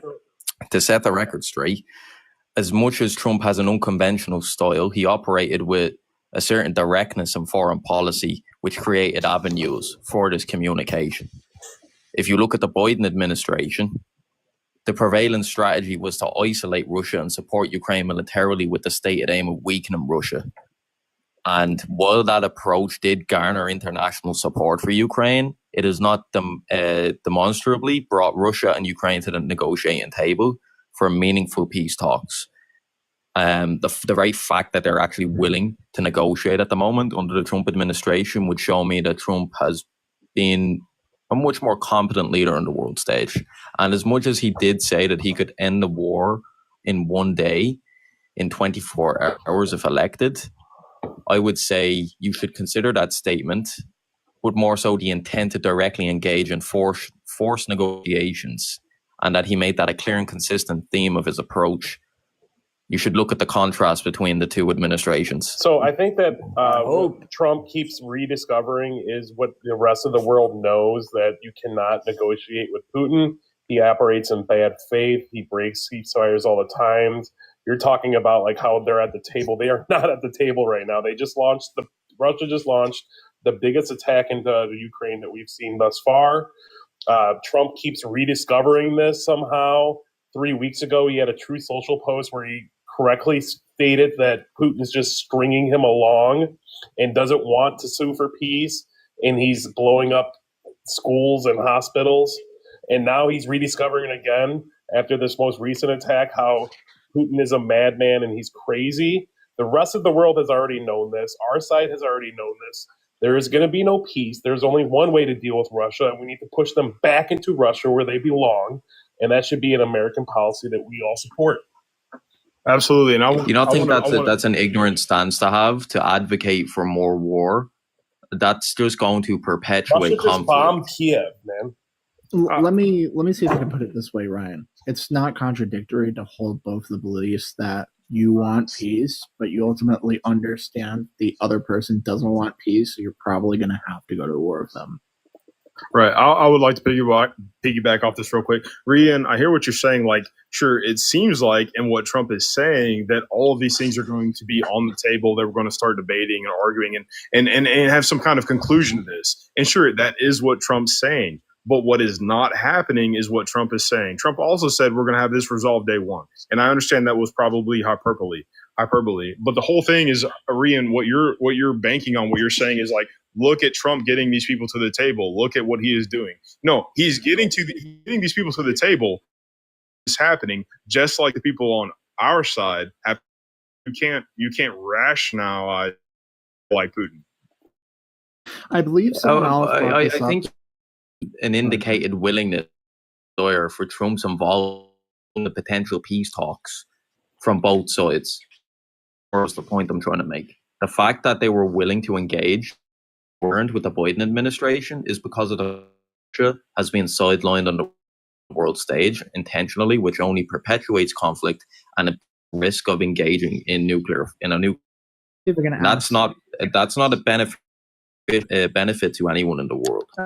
I don't understand how you could actually rationally sit back and think. Yeah, sure. So let me see if I can.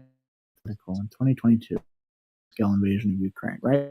I think would have happened if we didn't take physical action, funding them and giving them weapons. Ukraine would have fallen. Yeah. So there's probably a reason why, at that moment in time, why we should have taken immediate action. Now that we're in a point of stalemate, and it seems that the amount of landmass that Russia accumulated is constantly at 20%. There's more of a viability for peace, but at the same time, we can also recognize that Russia is probably not going to agree to peace.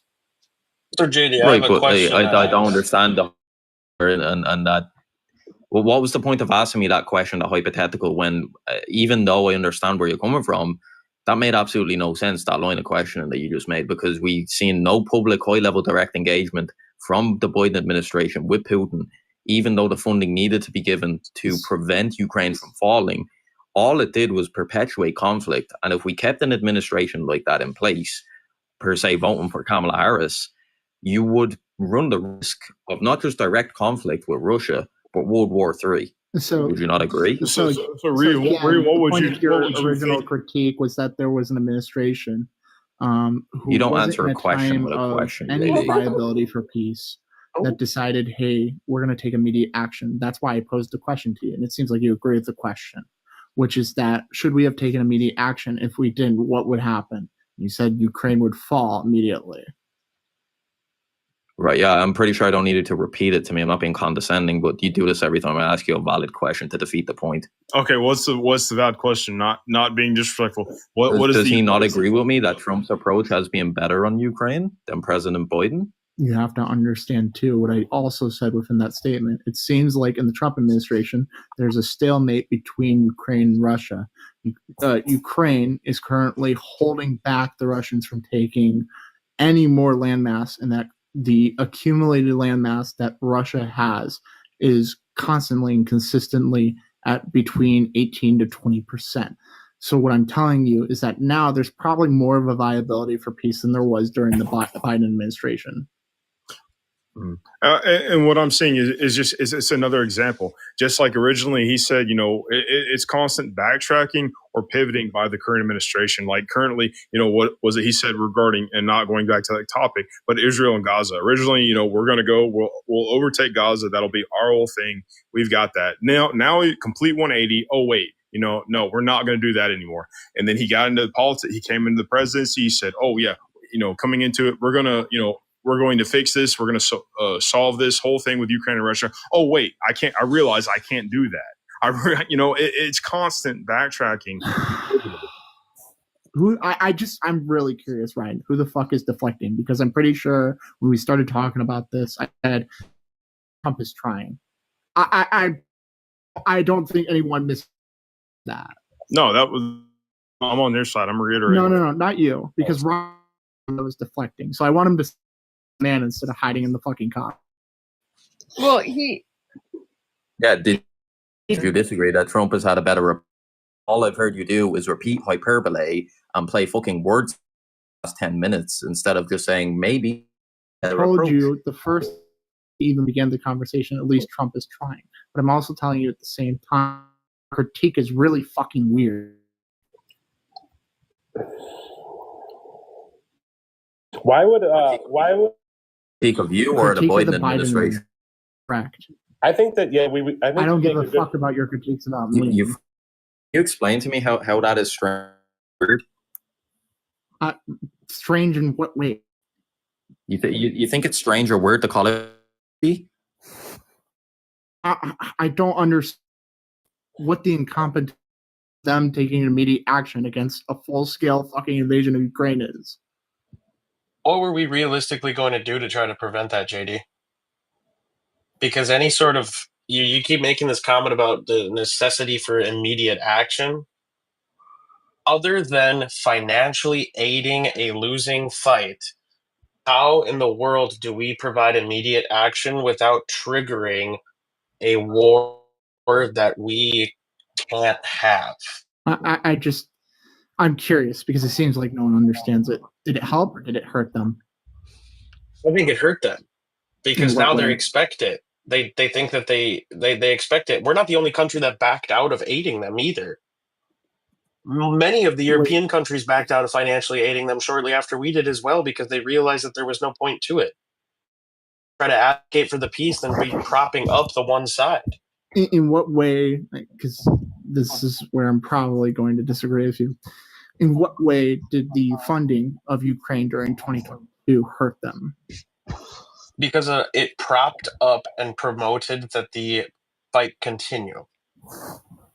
I'm confused. The fight continue in comparison to them just being completely annexed by Russia? What? Is that what you want?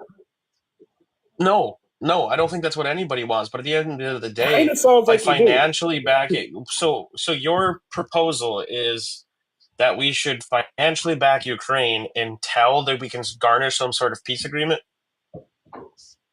Well, that's how you'd want to negotiate a peace agreement, right? You wouldn't want to cut funding and give Russia more power before you enter any sort of peace agreement. What kind of leverage do we garnish by backing that other side while trying to convince Russia to stop what they're doing?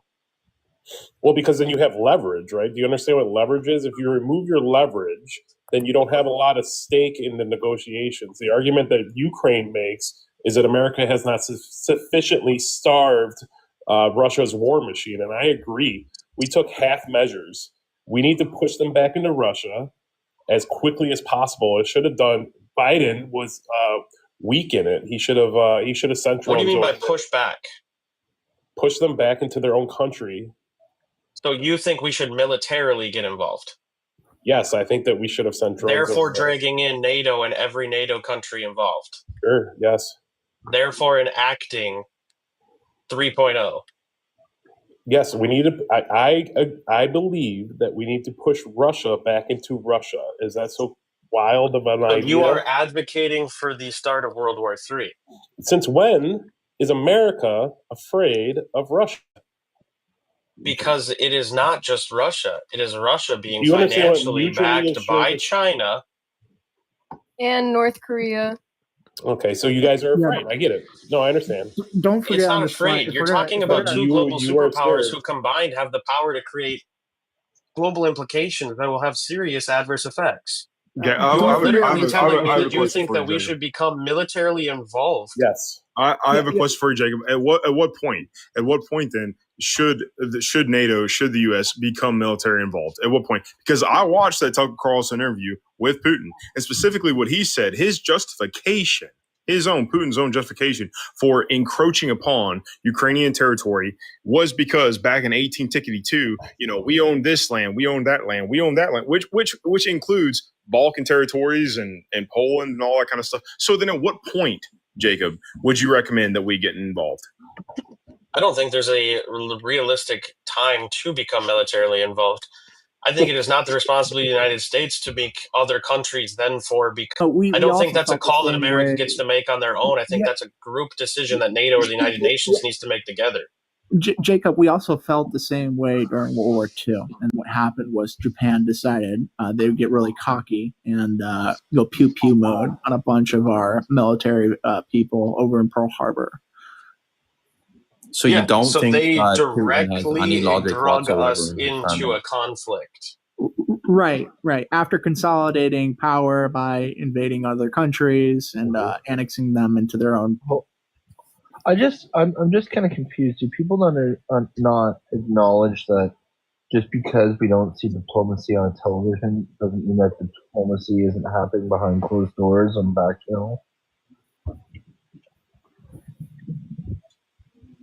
Like, this is a question just for everybody. Like, agree that just because it's not doesn't mean people aren't talking. It's hard that Russia good.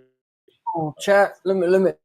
Teen Legends down there, and if you're one of the people who's gifted me a lot, I'm not talking to you, but for the rest, I need 19 of you. There's 182. Do the math. We should be able to shit right out the fucking. All right. Yeah, so it's hard. I think it's a logical standpoint to get NATO European countries. I'm sorry, right? Involved in a war with Russia when they have expanded. That's my bad. I kind of interrupted him, brother. Sorry, my bad. It's my fault. Hey, guys, thank y'all for that. Thank you. It's just real quick. I just don't. I the point that Russia is not going to sue for peace. Everybody knows this. They're launching. They launched like 300 drones and like 69 cruise ballistic missiles into Kiev last week. There is no good faith negotiations going on. There's no backdoor diplomacy happening.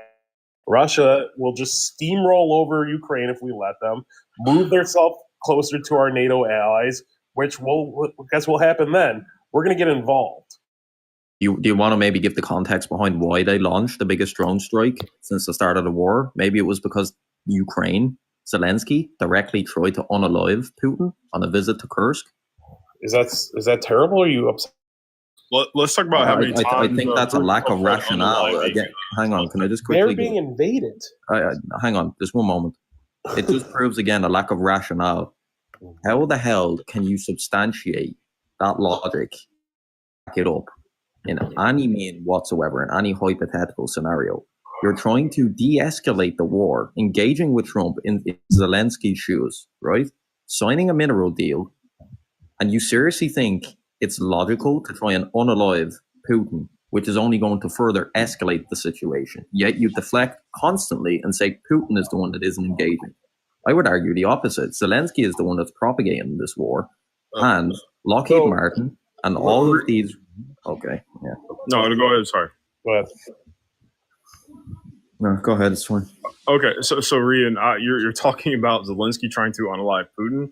I would like to discuss how many times Putin has unalived any type of political adversary, foreign and Russian domestic. I would love to discuss that because it's not few and far between. There's plenty of them, including Zelensky himself, as well as was it the last quote Patriarch, you're a fucking legend, sir.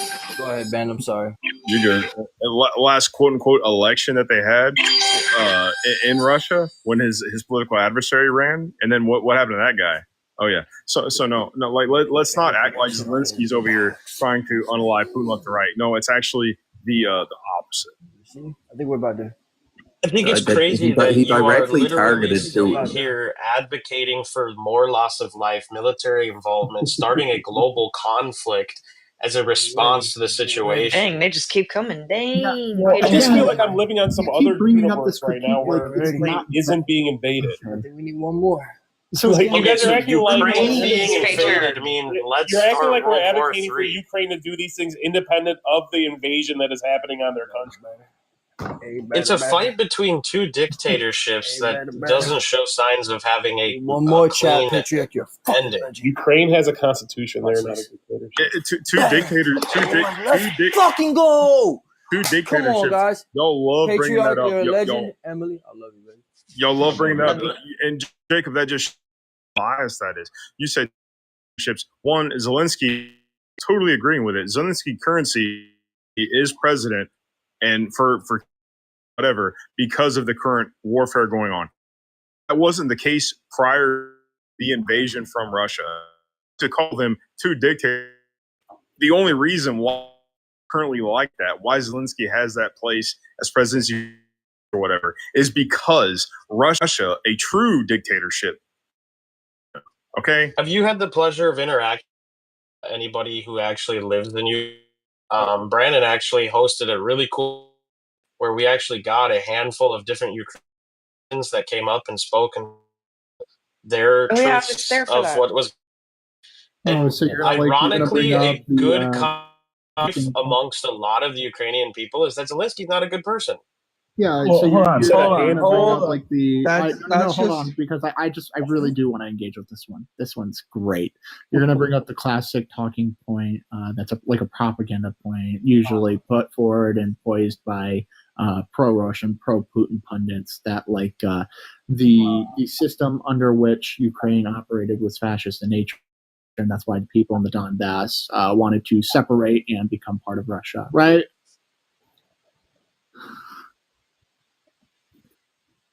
I'm not even sure how to answer that because at the end of the day, no. Okay. I think what you're trying to prop up and perpetuate is kind of absurd at the end of the day. What I'm saying is that it is the constituents of Ukraine do not agree with what Zelensky has done and is doing. I'm sure and so now you're trying to say that by me saying that having an open line of communication with a superpower who's doing bad things is somehow pro-Russian.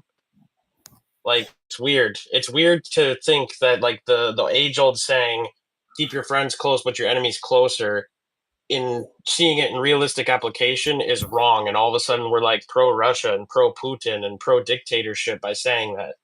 I don't think anyone on this panel on the right has ever once said that what Putin's doing is right, morally, legally, ethically. But at the end of the day, having an open line of communication with the person that is perpetuating the violence and the invasion is necessary in order to trying to find the best solution to putting an end to it. Okay, that's a whole lot different than what you were saying regarding Zelensky bad. Wait, hold on. Everything you're saying seems like it's going to be going into my. Just brought up the claim, even though you didn't say it directly head on, of like, Zelensky perpetuating a war against the wishes of the Ukrainian people. And I would tell you if that's true. Look at what happened. I never said that.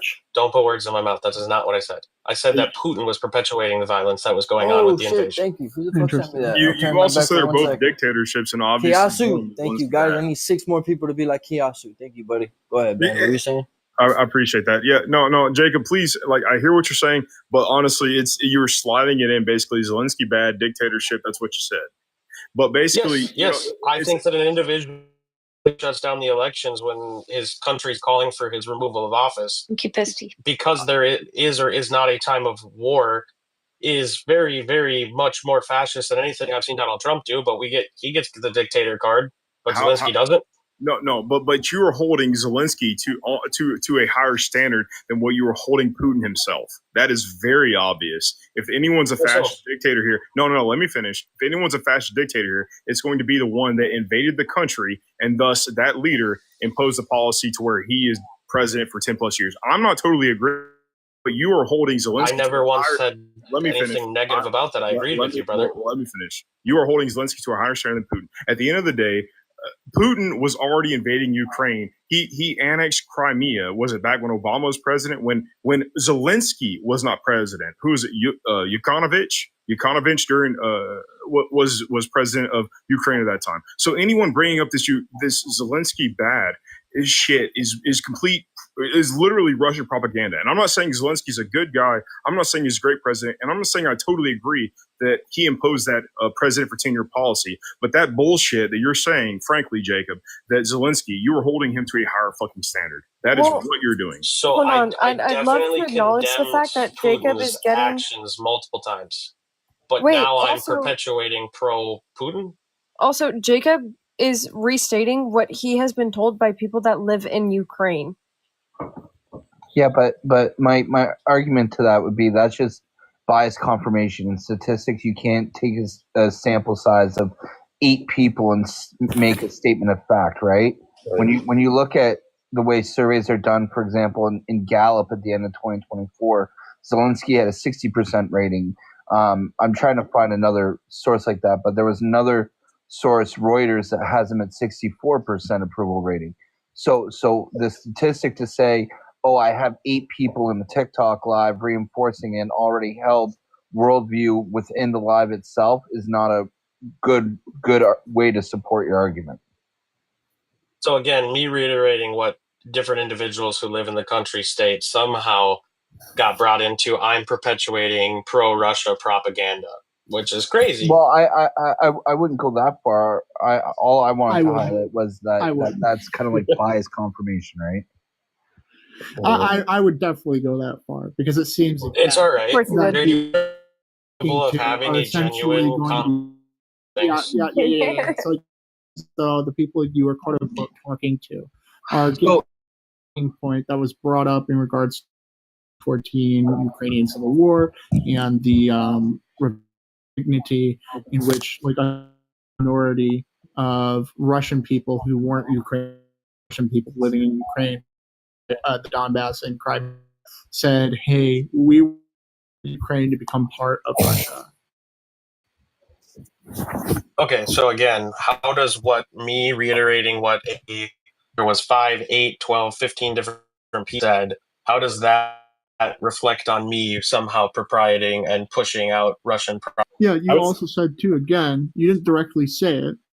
Glad you agreed with me on that one. But you did say too that it didn't seem like Zelensky was a good person and that we have to get down to who's perpetuating the war, which was really ambiguous. But no. I said it's quite obvious who's perpetuating the war. Putin was perpetuating the war, and that I think that the left's talking point that having an open line of communication and having an ear for what Putin is asking for, or it's just absurd. It's absurd and arrogant to sit there and say that having open line of communication, whether it's positive, negative, or whatsoever, is not needed to garnish a peace agreement between these two nations. I think if we sit here and we try to say that like we sanction off, like they've already been so Russia's been double sanctioned, okay? It's gotten to the point now where to bypass the sanctions so that Russia doesn't actually completely go under, they are turning around to convince other countries to trade them or to purchase the goods that they need from other countries and trying to kind of loophole the system to get these goods that they need. But like to say that we just can't have any communication, like what do you want us to do at the end of the day? Condemn them and then just go, okay, well, figure it out. And then Fetch is asking for boots on the ground, which is insane. No, I never said that. Was pushing the ideology that we needed to push back. said 100% said that we needed to push back. Yes. And when I asked if I you never were said that I wanted insinuating soldiers on the military ground. action, you said that would be boots on the ground. I How never else do you said push boots on the Russia back ground. I without never military said, action? Jacob, I never said boots on the ground. I said drones, okay? I never said soldiers. I never said American lives. I never said any of those things. So please. But when I asked, Let's confront the okay hard with push truth, the though. idea of World War III, you said yes. It takes to get World this done. War III is going to happen if we do nothing, Jacob. You're So funny. right now, the countries involved in NATO have been very careful with how they get involved for a reason. One of the main reasons that this is even occurring is because of the existence of NATO still in today's world. These Russian talking points coming out of your mouth, Jacob, is not helping your Is it a Russian talking point to say that NATO was trying to expand eastward? Did you get paid by the same companies that met Walsh and Tim Pool? Fetch, you're so you can't debate his talking points and just say that. Crazy to say that Fetch, I'm sharing anything. Can we just pro-Russian. dismantle this bullshit argument, though, Jacob? Can we dismantle his bullshit argument, like, in the moment? Can you actually, by chance, debate? actually state I'm actually who outright advocated for about? personnel in Yanukovych government, Fetch? Who? Wait, I'm sorry, say that again? Tell me, who exactly Ryan, tell revealed their me. discussions for a potential personnel for a post-Yanukovych government? Wait, say that again? Oh my god. Jesus Christ, for the third time. Who revealed their intentions for a personnel for a post-Yanukovych government after the revolution of dignity I have no idea. in Ukraine? I have no idea. You have no idea. Okay, Victoria Nuland and the U.S. ambassador to Kiev. I'm so glad. Under I'm Obama. so glad that you know that. Okay, hang on. Let me finish. Under Obama, right? The history and the critical example of how entanglement in foreign politics rather than direct diplomacy like Trump is taking part in at the moment can sow the seeds of future conflict.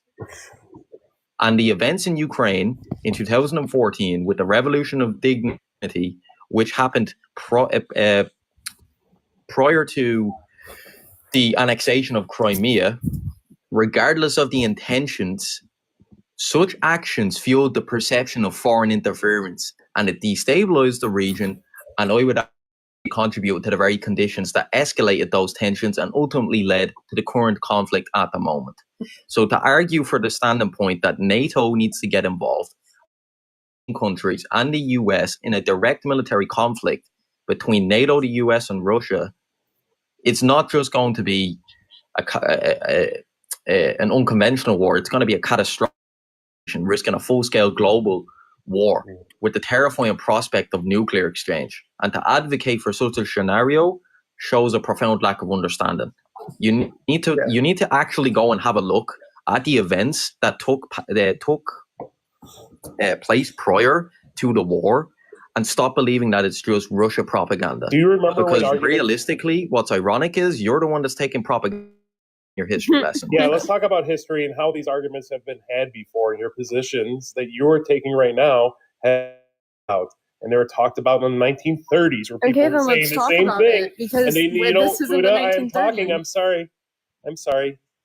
So these conversations have been going on throughout our history, where your side was consistently wrong, and if you just allow Russia to do what they want and march through Europe, we're going to have World War III no matter what.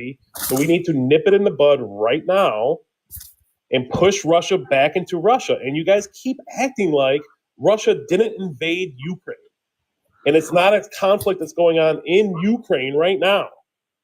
Buddha. So who said that, Wait. Buddha has her hand up. I want to let Buddha go. You know, I just really want to go back to something that you even said. So you're encouraging World War III if it meant getting Russia out of Ukraine, but at the same time, you're saying that you don't want boots on the ground because we could send in drones, but by sending in drones, that would initiate World War III because then we would be a target of Russia, which would then affect NATO and NATO policy. Like, it's literally not fucking tracking. So if you could just try and make that make sense. I just made it make sense for you. I could talk slower. I could get out the crayons to help you out, Buddha, if you like. Yeah, please do. My favorite conversations have been going on before, resorting to and there are literally probably people sitting in fucking So we're in debate New to say York that. having these same conversations in the 1930s as why we Okay. shouldn't get involved So I with have not had that European conversation. conflicts. Nope, And I this have has not had that happened before. conversation. And you know what Me happened? personally, I was Ann not made the born good in the point that then we were 1930s. attacked. So you, again, are making us less safe in our country. And I don't understand why you keep advocating for this. Buddha. Less safe Yes. is going into just like, World War III. Buddha, I just demonstrate. Do you know what World War II is?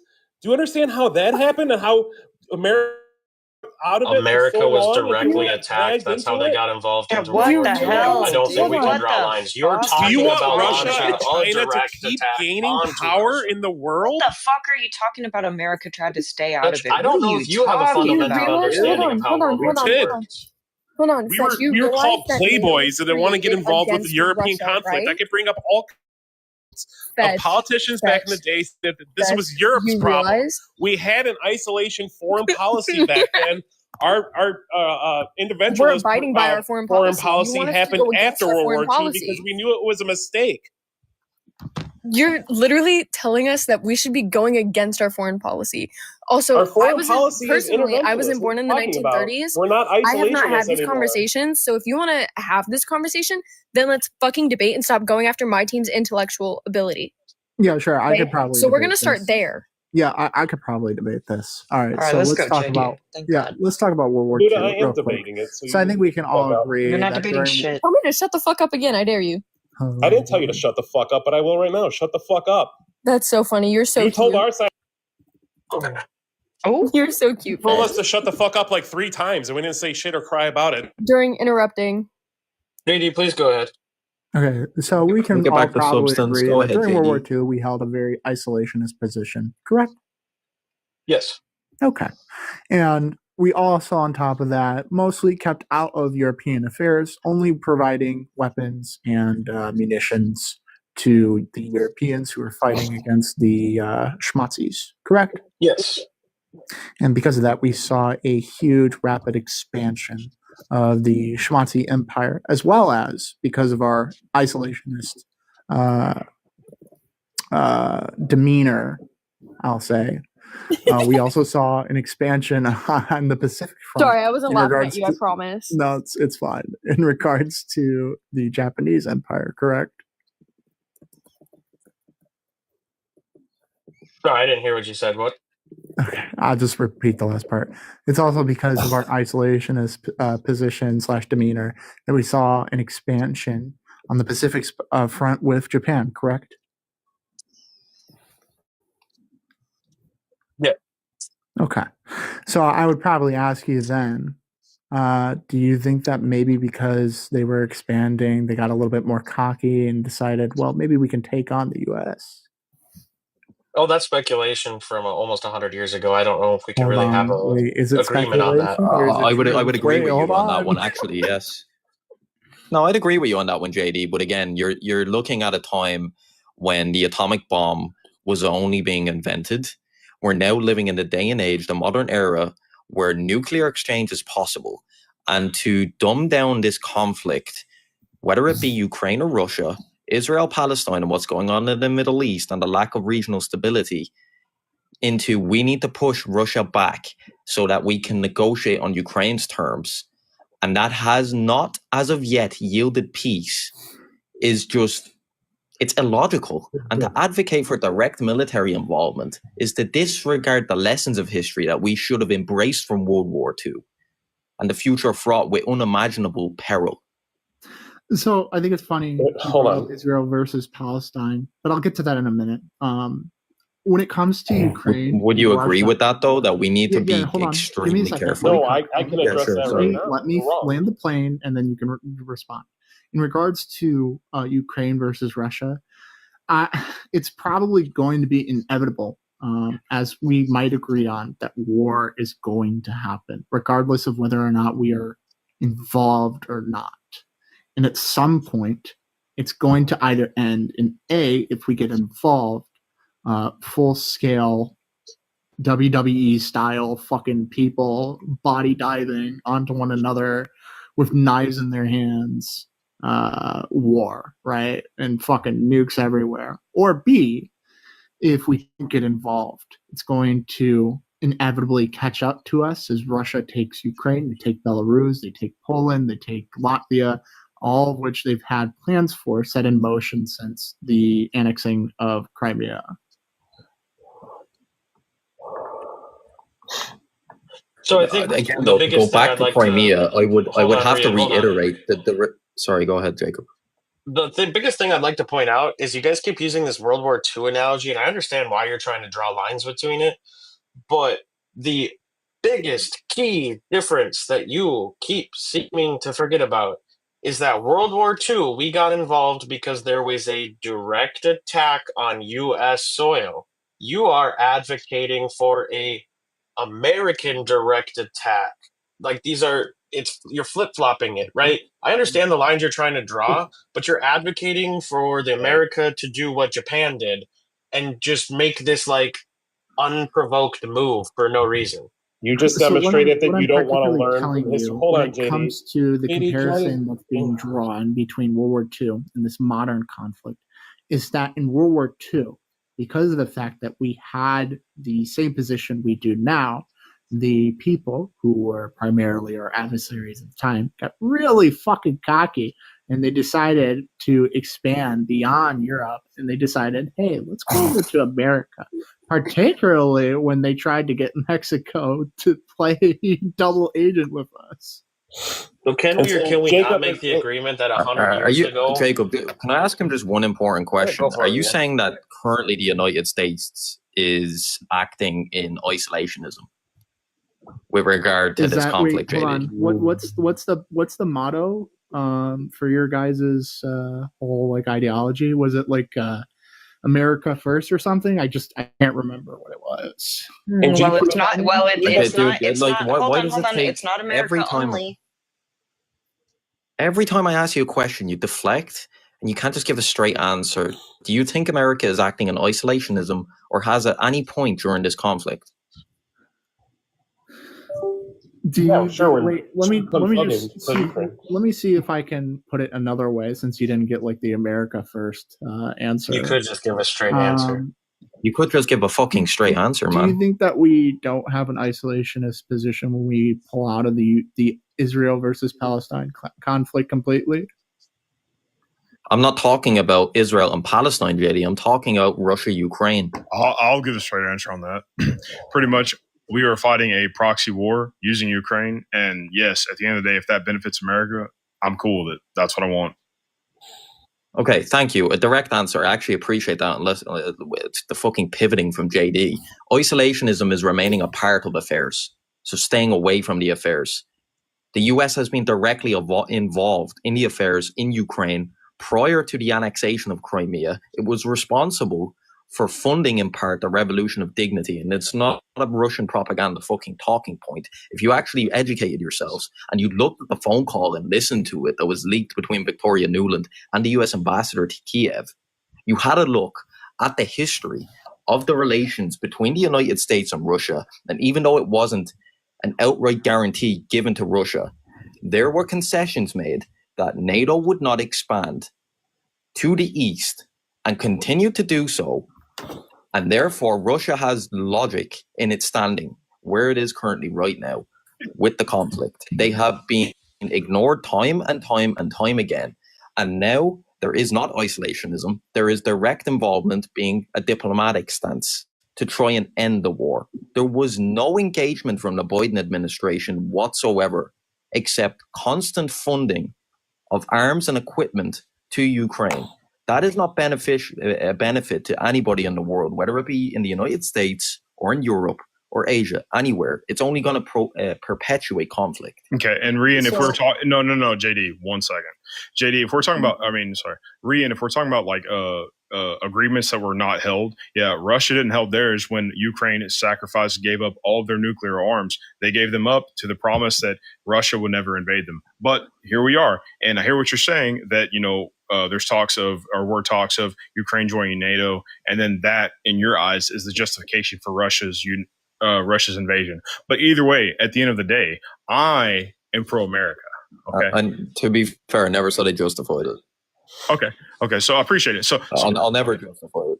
Well, thank you then. But you brought up if we're bringing up treaties and agreements, okay, I feel like that's a very important one to bring up too. If you're trying to not justify, but if you're talking about, oh, well, Ukraine is joining NATO, and that goes against the treaty or agreement that was made. Well, Russia also said they never would invade Ukraine if they gave up their nuclear arms, which they gave them all up, and here we are.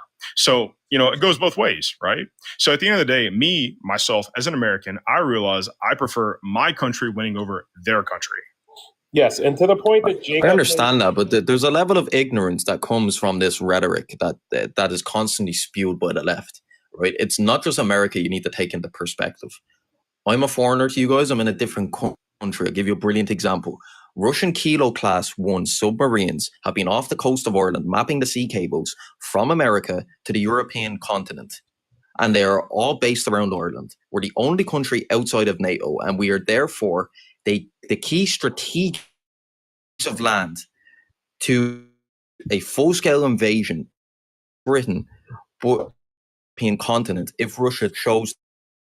They kept mapping our sea cables when Obama was in power. The moment Trump was from 2016, and since he's been in power now, they have stopped sea cables because they're in engagement with the Russians to try and they are being put in their place. So as much as you're saying banned, I do not prescribe to this idea that the US is going to get anywhere whatsoever with the ideology and the standing points they have.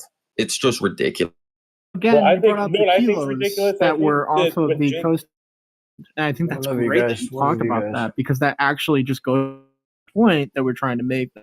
That seems as though war might be inevitable. If it's not Ukraine, it's going to be somewhere else. And that's my Did you hear point. what I When said Jacob, though? Jacob, when It you're has talking about ceded that, since Trump took power. Jacob, when you're talking about World War II, you're saying that if we were attacked, that's what exactly to avoid.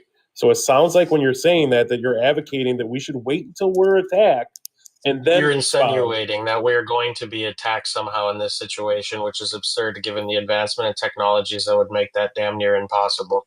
Jacob, I need you to look at Discord.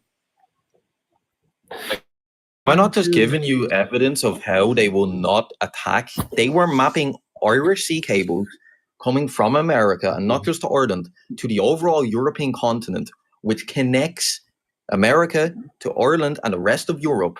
While Biden was in power, while Obama was in power, both times Trump has been in power, his first administration and now his second, Russia has ceded from doing that. Those Kilo-class submarines carry nuclear warheads. Well, if they stop doing that while Trump is in power, and you don't think that Ryan. that's a good thing, and they're willing to talk and come to the table, I don't know what else to tell you other than that's utter ignorance. Two things. So again, you Two just saying that things, there's guys. Tap the screen for 2 minutes. I hate minutes. you, Lois. I love Everybody you, who's though. in here, all 190 people, I need you guys to tap the fuck out of the screen for just 2 minutes. Literally 60 seconds and then 60 seconds again. Do me that solid. And also share the live with 3 people. If you can share the live with 3 people and tap the share of the screen for 2 minutes, I will be very happy. A very happy camper. Also, one more thing. If you're watching this, 2 more things. If you're watching this and you're not following me and my team, you're a fucking asshole. So stop doing that. Stop being lame. And the second thing is I need 6 people, 6 legends to help me with that live goal. I need 6 of you. There's 190 of you. Let's see out of all of you, which 6 of you are legendary, aside from the ones we already know are legends. But yeah, 6 of you. 6. That's all I need. I'm gonna shut the fuck up now because JD was making a point and I interrupted him. But remember, tap the screen, 2 minutes, fine. share the live, 6 legends, follow my ugly ass, and follow Emily because she's fine as hell. I'm not even mad at you. That was a really great segue, to be honest. But again, Ryan, so you keep bringing up the kilos. It seems like the kilos are just going to go back into our point about expansionism on Russia's terms.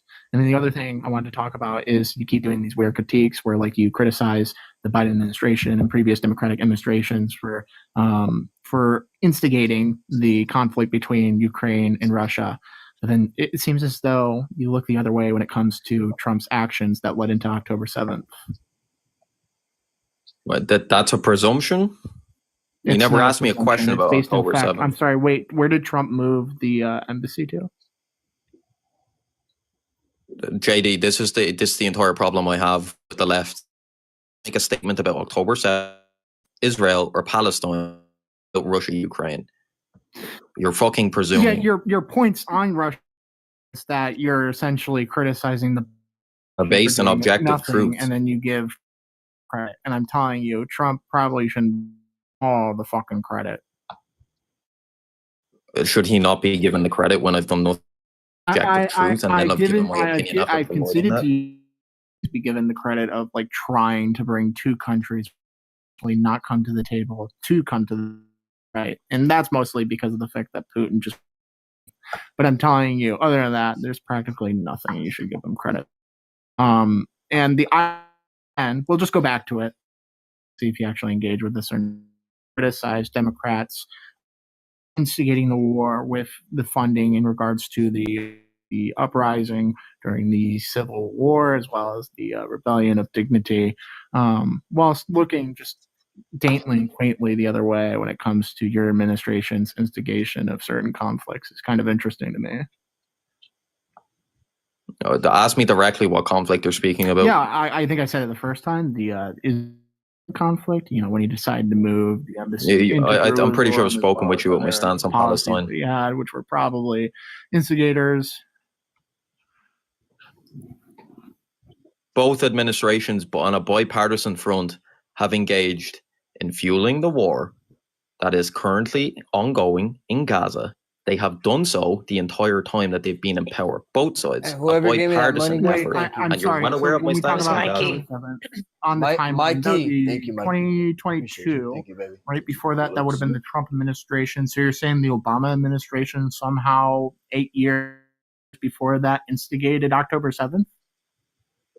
No, see, this is the whole problem. Not once did I say that they instigated October 7th. There has been many conflicts between Israel and Palestine that predate October 7th. Every fucking time I hear anybody bring up this debate about the conflict in Israel and Palestine, in Gaza, and it's always a default straight back to October 7th. There's much more history there. Maybe you should go have a look at it. It's not just been a Republican administration that's been in power. And I might have a different on this matter compared to the rest of the team alongside me up here. But I'm telling you, the only reason you consistently default back to talking about Israel and Palestine is because you have no standing when it comes to the Russia-Ukraine war. Yeah, so again, when we talk about the modern Israel versus Palestine conflict, which is what we're mainly talking about, like we don't care in regards to what happened in 2005 with the unilateral pullout. We don't care what happened before that in 1973 or 1963, 1947. We don't care about that. When we talk about the modern conflict, we have to recognize that the reason conflict happened was because of the Trump administration. Okay, so elaborate on that. Yeah, sure. So he moved again. Everybody I just briefly mentioned it before. Wait, did you say something, Los? Just saying that if you come here every day to talk about politics and you're not subscribed to me, even though it's only $3, you're kind of an asshole. That's all. Yeah, and look how fun the stickers are. Hold on, look, we got these cool little stickers. My bad, JD. You got it subtly, so nobody will notice, but everybody will notice at the same time. So you got it, JD. What were you saying? Yeah. Thank you. I love you, by the way, Lois. Did you know that? Yeah, I do. So again, it just seems as though there were a variety of actions taken on behalf of the Trump administration during 2016, which instigated the October 7th attack, such as moving the embassy into Jerusalem rather than keeping it in its original place. Sanctions and humanitarian things that they did. Not humanitarian things, excuse me, anti-humanitarian things that they did, which essentially infringed upon the rights of Palestinians. Whilst I condemn Hamas, right, and I've said this time and time again, I don't necessarily blame them for doing what they did on October 7th. Concede here, I'll have to actually go and have a look into what you're speaking about with regard to the changing of locations for the embassy. But I have a very, I would say, unique opinion on that. I have one. I would blame the British for that conflict and the founding of the Israeli state. I'm on blue team, and I want to say we don't agree with that. And then two, I just feel like JD completely pivoted, completely away from what we were talking about when it came to Ukraine. But if we want to talk about a new topic, that's cool. But I don't